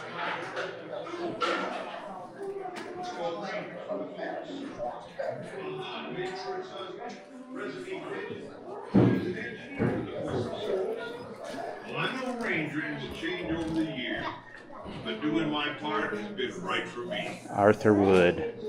Okay, here. Here. Ranger Let me Woody. show you how today's issues extend beyond the boundaries of our town, county, forest, and state. Cool This deer. map was made by a computer. It shows regional resources and is used to make decisions affecting the management of your national forests. Fox. My motivation for working for the Forest Service is different from Ranger Arthur Woody's, yet similar. I was raised on a farm, hunting and fishing for father and brothers. Some of the debris they found on the mountain. And of course, the black bears, which you're in black bear country for sure. This is about average size. I have seen 350, maybe 400 pounders out here, but they're kind of rare.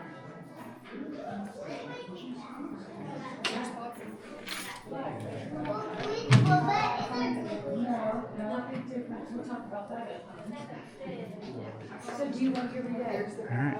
I work 2 days a week. Let's go up on the observation deck. I'm glad he said today's a good day. I feel like last time we came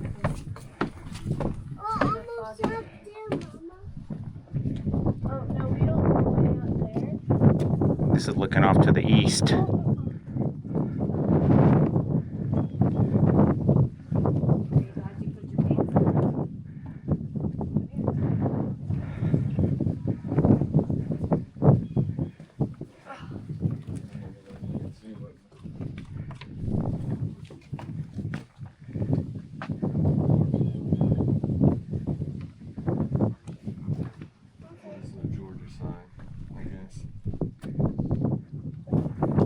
Cool.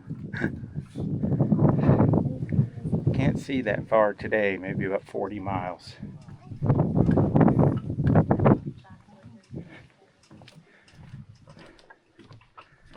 There's our parking lot down there.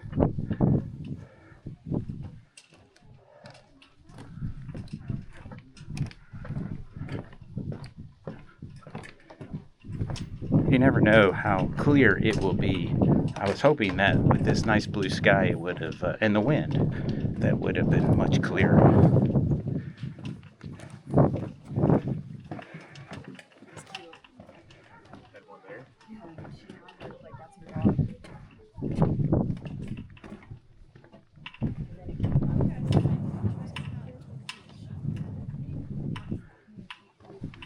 This is looking off to the south. And these signs up here actually will show you, hey, from this vantage point, here are the mountains and the heights.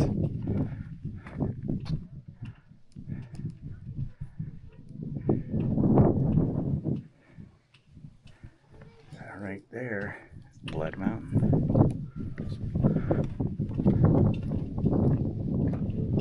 Here's a, I think this is an elevator for those that have accessibility request, so to speak. Yeah, I can't see very far, but I mean, what you can see down there is that's Lake Chatoog. And have these signs around here. Kind of cool. But that's Lake Chatoog. Lake Chatoog is down there in Hiawassee. Blairsville is going to be over that way. But Klingman's Dome is in the far distance. But it would be that way, and I can't see. It's there. It's straight there, but you can't see it. It's not visible today. What you can see is Matlock Bald, which is right there. Matlock Bald. And that is 5,000. 14 foot.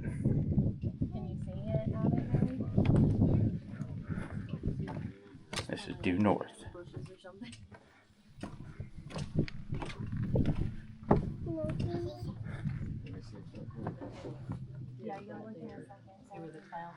Anyways, you can go to those maps and pinpoint the mountains you see in the distance, and it's kind of a fun deal to do, especially when it's a really clear day and you can see all the way to Klingman's Dome. So from here, you know, I'm thinking I can see about 40 miles today, but on a clear day it's 60, 70, 80 miles maybe.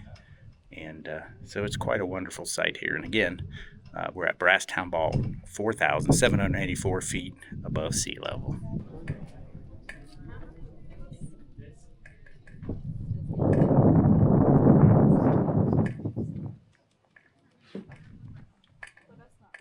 And if you're here in Helen, Georgia, or Blairsville, or Hiawassee, or you're hiking an area, make a trip out here to Brasstown Bald. They've made it real easy for you to come up the hill. There is a shuttle, I believe it's $8, and there's a parking fee, it's $3 or $4, but this really is a wonderful spot to visit. They have it really decked out nice. There's bathrooms up here on the top, and you can bring your dogs. You just can't bring them inside the stores and in the theaters. From Brasstown Bald, 4,784 feet above sea level. Take care. Bye. One of the things here, folks, is we're driving to Ellijay, and I'd like to take a windy mountain road. So if you're on these roads that's windy like this, drive slow, use your low gears, and watch for motorcyclists and bicyclists. This is a share of the road. I'm on US 19 right now. So it's a very popular road for motorcycles, and right now I have a whole bunch of motorcycle riders behind me that are barreling down on me, and I can't go near as fast as what they can go. I'm leaning the camera because I'm leaning while I'm driving. But yeah, I got a whole fleet of motorcyclists behind me.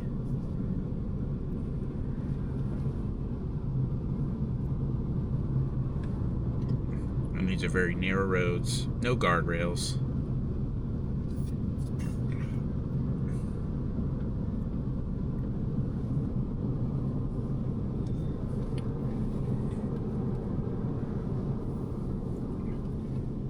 Getting the feel for it yet, folks? Windy, windy, windy roads. No guardrails. You fall, you can get in trouble if you run off the edge of the road. I'm only going 35, folks. It looks like it's faster, but I'm 35 to 25 going through here. But right here, this is really tight. This lane is only 10-foot lane, guys. They have rumble strips on the outside edge of pavement.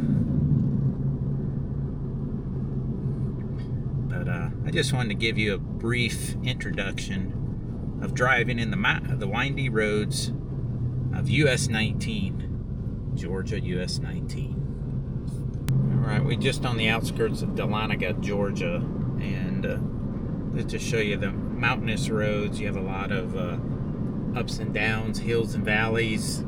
There's mountains off to the side, Take but the we next can't left see onto any. Hamp Mill Road. We're on the outskirts, or just in the foothills around the North Georgia mountains. So if you're not driving on windy roads, occasionally you get an opening and you can see the mountain ranges that are there in the north. So I can see those ones coming up here.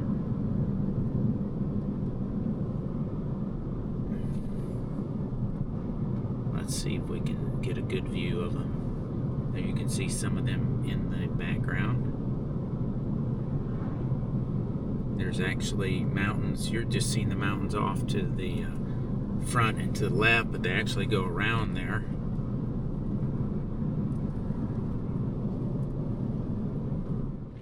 Just past Amicalola State Park and over just a little bit to the west is Burst Farms in Dawsonville, Georgia. So I'm going to show you a pumpkin patch like you've never seen before. You want to see something crazy? Check it out.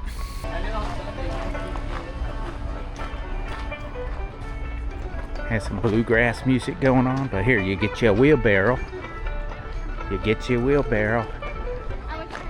And here's the barbecue line. Look at this. Now here's some pumpkin patches. This is American pumpkin patches. $55. Boom!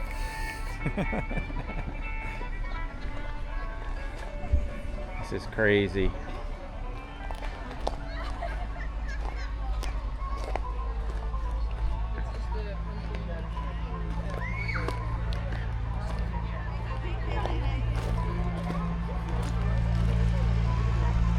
Look at this. Oh, I can't even lift that up. These are monsters. Monster pumpkins. Do not sit on the pumpkins.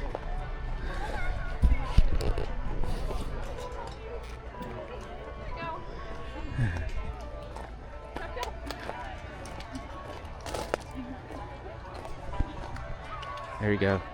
You can lift the pumpkins up. And it's crazy, folks. Now these are pumpkins. American homegrown pumpkins. Look at my hand on that thing. Then you have your types of gourds or zucchini squashes.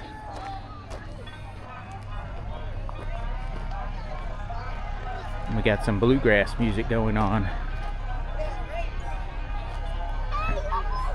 Look at those things.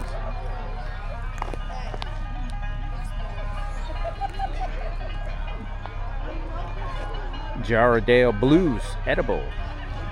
Porcelain dolls right here. Goosebumps. How about this one right here? Look at this. These are goosebumps. I think these are cool. It's like some fungus infected pumpkins.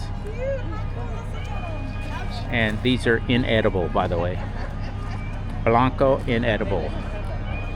Sugar pumpkins, those are edible.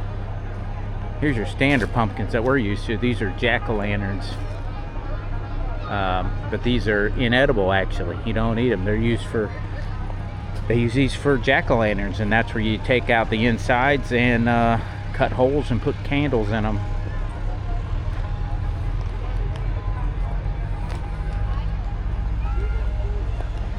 Crazy.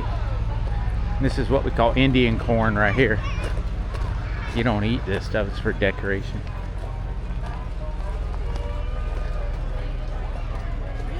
It's got cool colors to it. The rain's a comin'.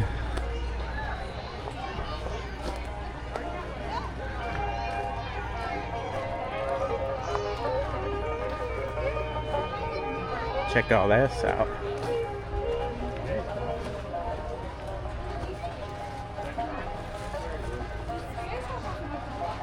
Different types of baby pumpkins.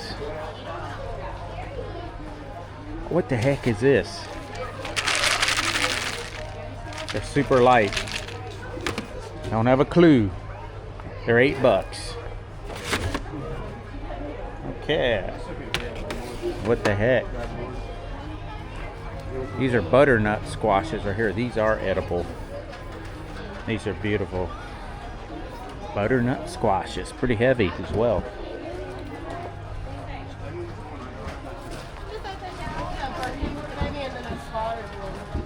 Pokemons. Baby Boos. And these Jack B. Littles.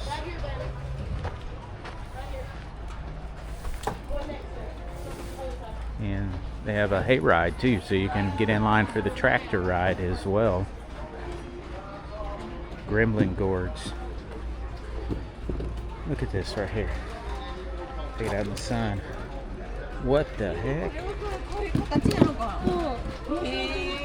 What the heck? What the what?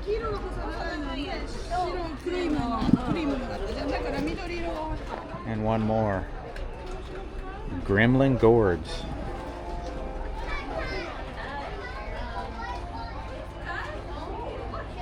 Green acorn squashes are edible.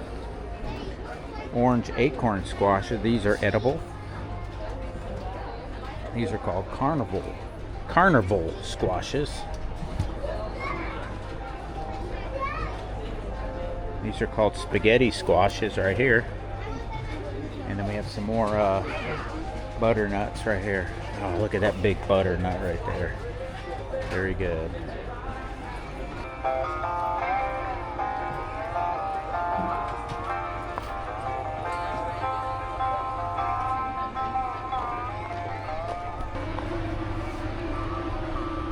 John Deere.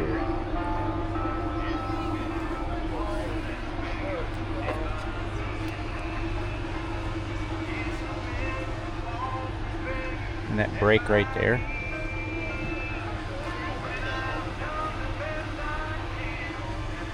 It's a small one, but I bet you it has some power to it. These folks are getting in line for the ride. Here's some more, whole bunch of jack-o'-lanterns. Deep fried pumpkin rolls and funnel cakes and drinks and such. You got the barbecue joint, and then you have the farmer's market up here. So one last one, I'll take you over here and we'll show you the white squashes. Alright, these are called the polar bear pumpkins. Maybe that's the weight. 29 is the weight, and you pay per pound. So these are edible. They surely are.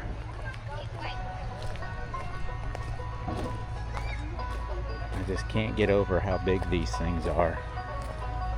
52, 49 pounds,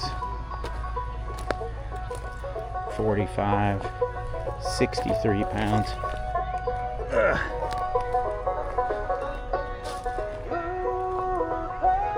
Alright, get away from any copyright bluegrass music.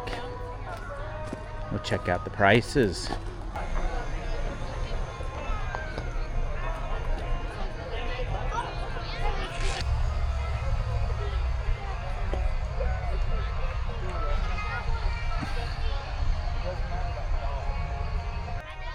So these numbers that we see are the price. So that's $49, $39, $45, $60. I seen one for $63. But here's a big one right here. A big monster. $85. Wow. Go ahead and see what's inside the little market here. Sell the knickknacks. Apple bread, t-shirts, hats, stew, body washes, Halloween knickknacks back in there. Here's all your pumpkin butter, peach preserves, traffic jam, strawberry, blackberry, blueberry. That's actual flavor. Traffic jam. Inside joke. And there's your moonshine jelly. Right there it goes.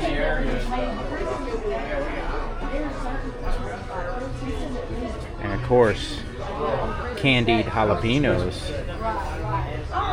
pickled okra, ghost chili salsa. We'll celebrate tonight. Thank you, Cameron.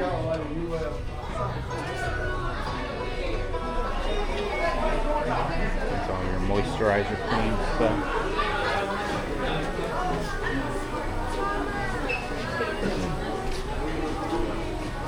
Corn nuts right here. That's the same thing as like beaver nuggets. Popcorn.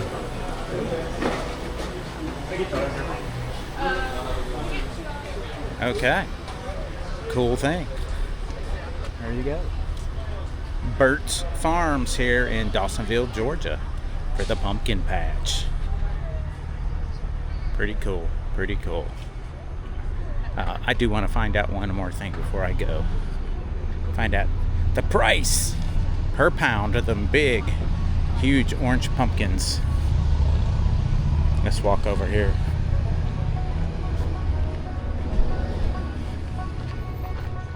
Hey guys, how much is the price per pound on the big pumpkins? It'll be written, like the pumpkin will just have a set number on it. Oh, that's the price. Yeah, that's the price. Okay, I seen that. And what's the name of those pumpkins? I'm not. They didn't have a name on every one except those big ones. There might be a sign somewhere. I'm not sure. I didn't see one. Sorry. Okay, are they grown locally? Yes, sir. Okay, thank you for the information, guys. Just that one? Well, there we go.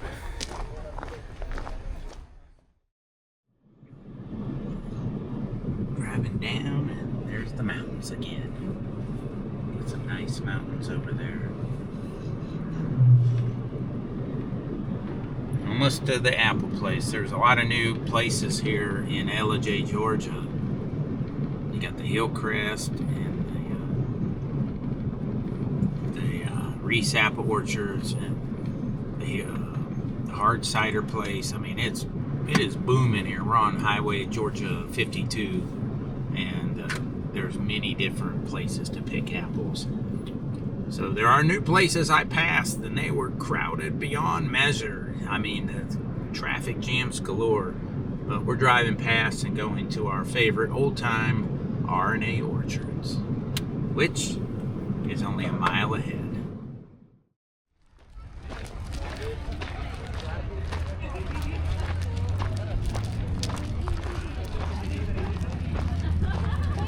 Welcome to another one. Sealander here at BJ Reese's Apple Orchard here in Ellijay, Georgia. Join us as we go pick some apples in this family and dog-friendly facility. Let's go. Mission right here. The black dots are what's on our side of the road. The non-black dots are on the other side of the road. You get access to both sides. Do all of your picking over here. Right now, all the apples ready to be picked are on our side of the road. When you get over there, don't wait in the line. Walk straight up to the gate, show them your wristband, and they'll let you inside.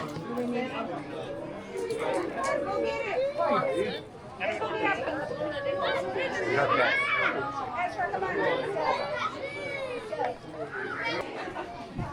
See, half a peck, full peck, half a bushel bag. So a half a peck bag is $10, 10 to 20 apples. One peck is $20, 20 to 25 apples. Half a bushel bag is $40, approximately 50 apples. No refunds, rain or shine. Apples must fit into the bag.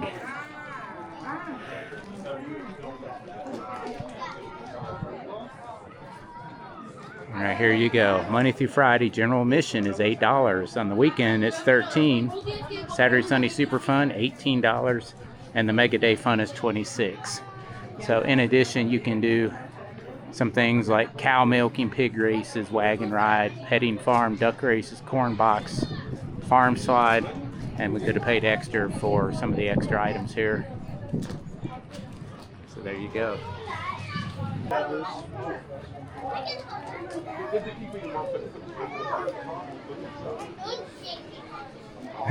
Shaky jumping thing.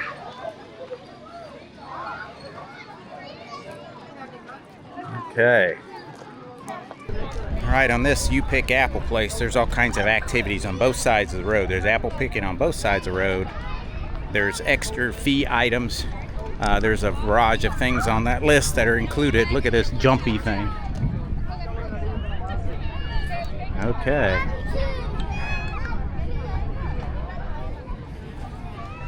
Alrighty. So we paid for our ticket. It's $13 admission just to get in the doors, and then $10 for a half a peck. So the 10 to 12 apples will cost you $26. That includes some additional activities that are on that list I showed you earlier.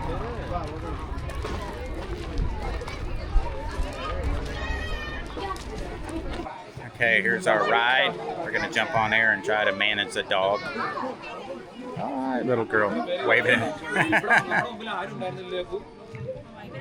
So let's go ahead and line on up.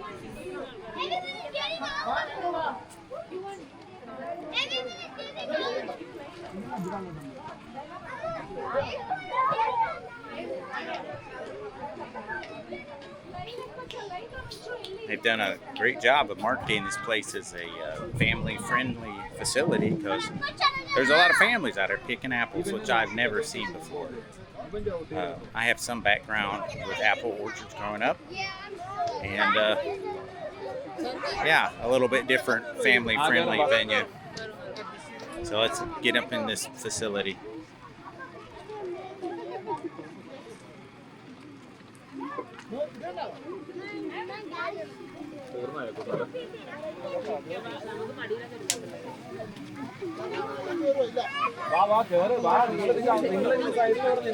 Go ahead.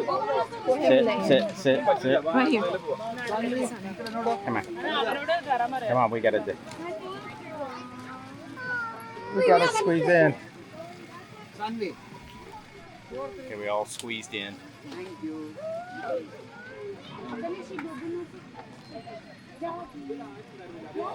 Oh yeah. Okay. Here we go.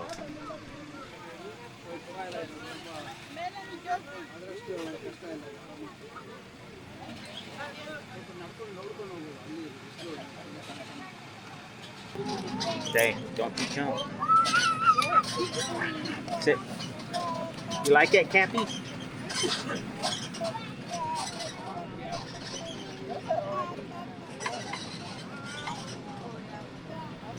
They see apples all through here.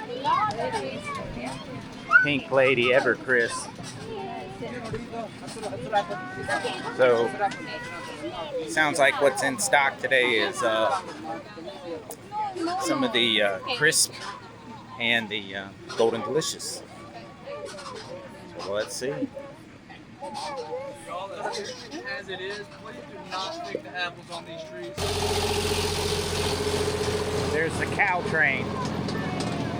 All right, guys, wave if you're hot. Yeah. Yeah, it looks hot. 92 degrees. 92 degrees today.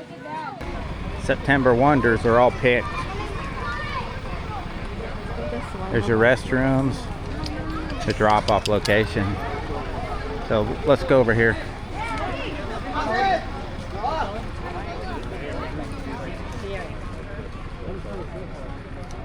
These are all picked. The guy said these were the first to go. So September wonders are one of the top ones. So we got some Roma beauties here.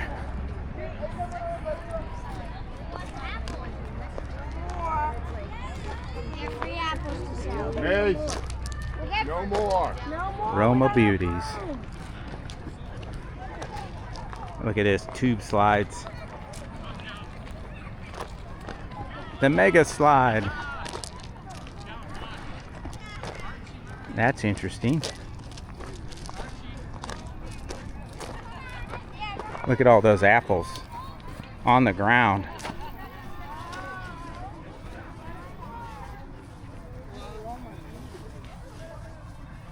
These are all on the ground. So Golden Delicious over here and Roma Beauty. So this is the two places we have today. Well, I'm gonna go get it. I wanted to see what this is first. Mega Slide is $5 per ride, or with Mega Bracelet.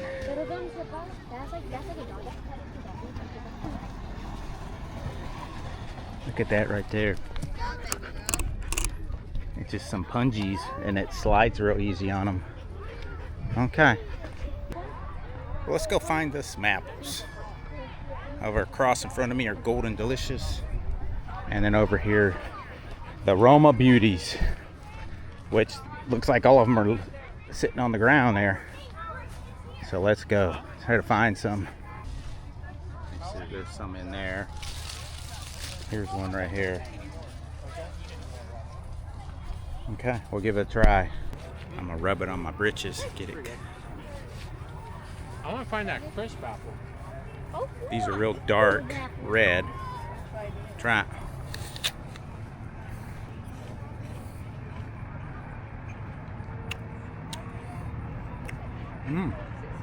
It's almost like a crisp texture. It's not soft. It's a medium sweet apple.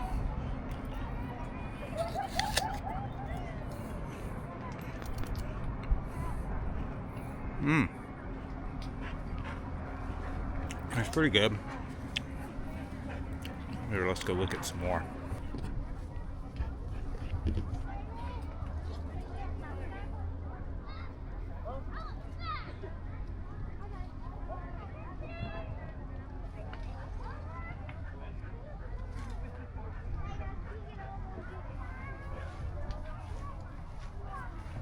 You can see these apples grow in clusters. Some clusters in there. There's some clusters right down in there too.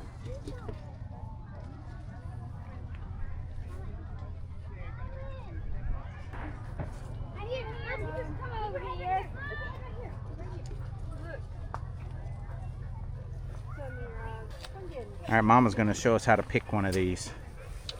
Oh. So there's fine right there. Find one in there. It said no. Do this one straight ahead right here. So it's in the can. All right. right here.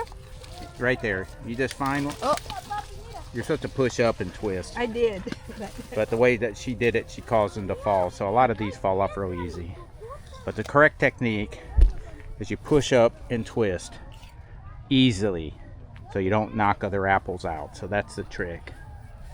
There's a good selection of them right here. Oh, look at this one.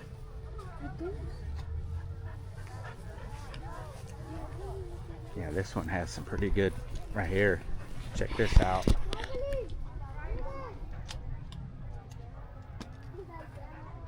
can see how they cluster out. Nice. There's apples on that whole tree. All right, now we're in the Golden Delicious territory.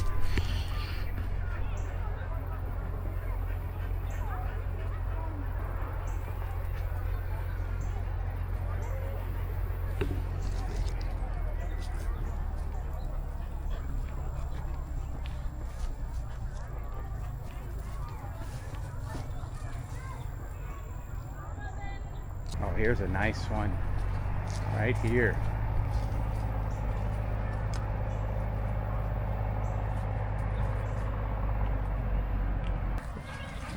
Try to work in here and pick one.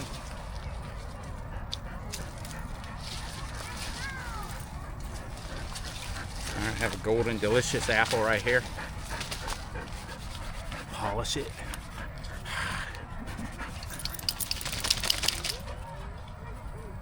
These are a little sweet. I like these in my fried apple pie, so let's taste it.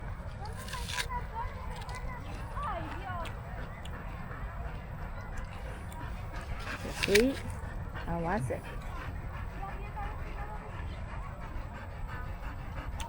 No? They're not too much sweet. I usually expect them to be a lot sweeter than this for Golden Delicious, so this is a little bit less than what I'd call medium sweet, but it's still good. So let's continue picking. Look at how much apples are wasted.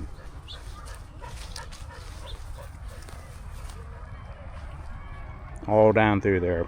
There's apples in the ground because people are just going to town picking them. But that's why they charge a lot to do it. Look at all those apples.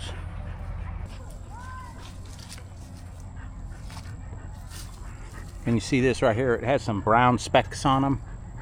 And they start getting those brown specks on them. Trying to see if there's any more. That's a good example. I like when they start to have this little brown. They're going to be a little bit sweeter. Come back in the sun. Look at this right here. It's just drenched with apples. Lots and lots of apples on the trees.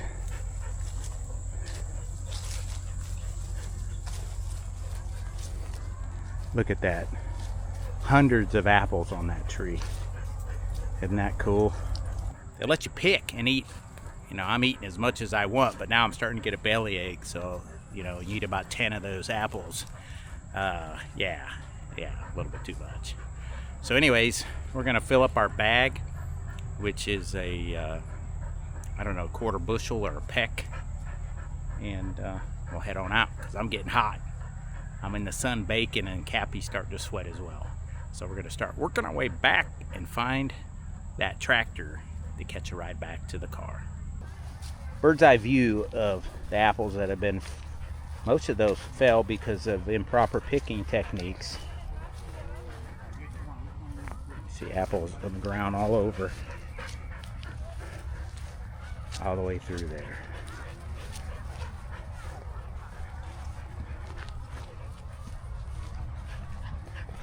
Check this out. Those apples all the way up.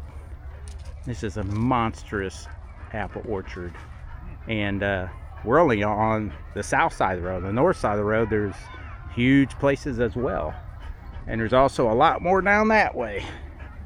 So they're just directing us here in this particular area.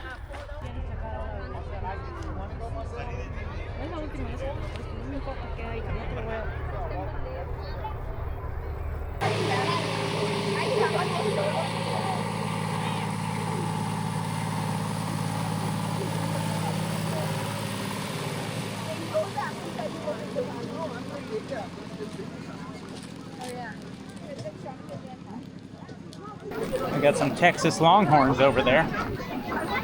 Big old horn. You see them? Look at his horns. Those are huge.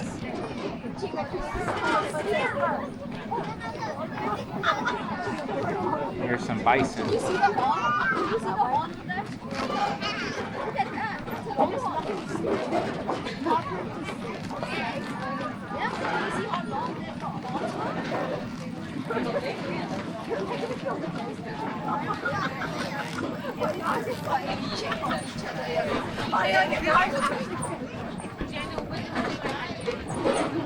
ones over here are Crimson Crisp. They're all picked off already. In total, it's about 150 acres. On this side, it's 70 to 80.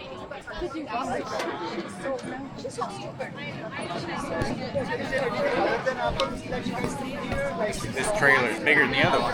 We sell some peaches and other places for Well, this is going to finish up our day of picking apples here at the BJ Reece Orchards.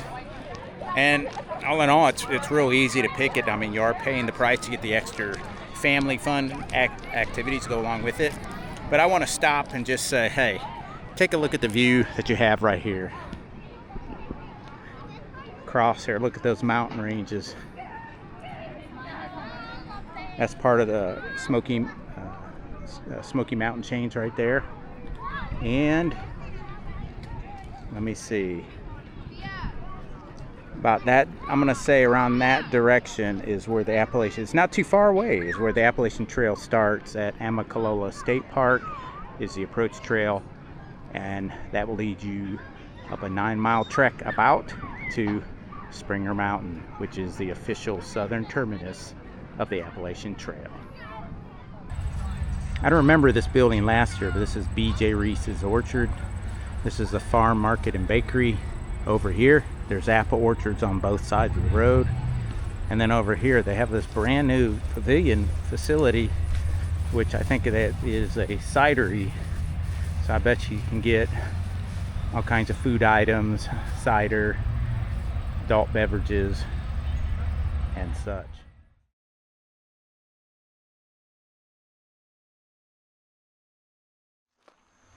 Just winding up the last night before we leave. The dogs pooped. We're getting ready to make dinner. Got our Coleman stove here. These things have been around for decades, and I bought this on a, waited for it to go on sale. It's like a 10,000 BTU per side type deal there. Works good with a 1 pound bottle. And I went ahead and started building up a fire. So we'll start to have that going for this evening. Cappy's wiped out. He's all tired.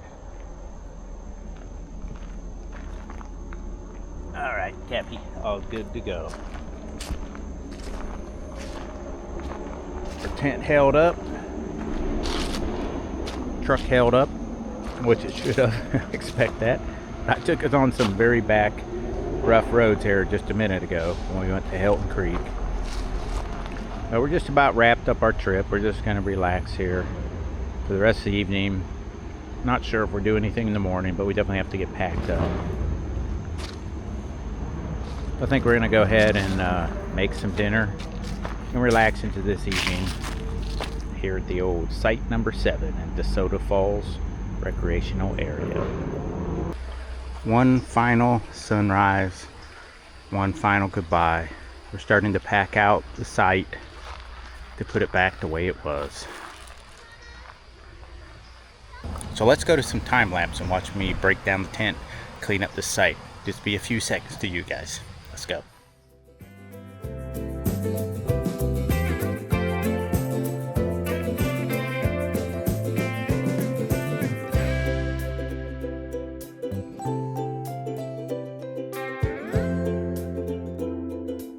Well, folks, we're all cleaned up. Leave no trace.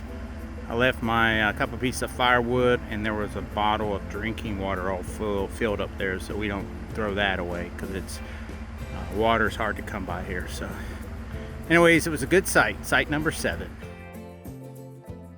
Well, folks, that's going to wrap up another one. We ask that you like, share, subscribe to the channel, and follow us on Facebook at Sealander Ventures. Until the next one, this is Sealander from North Georgia, Desoto Falls Recreational Area. Take care, and we'll see you on the next one. Bye.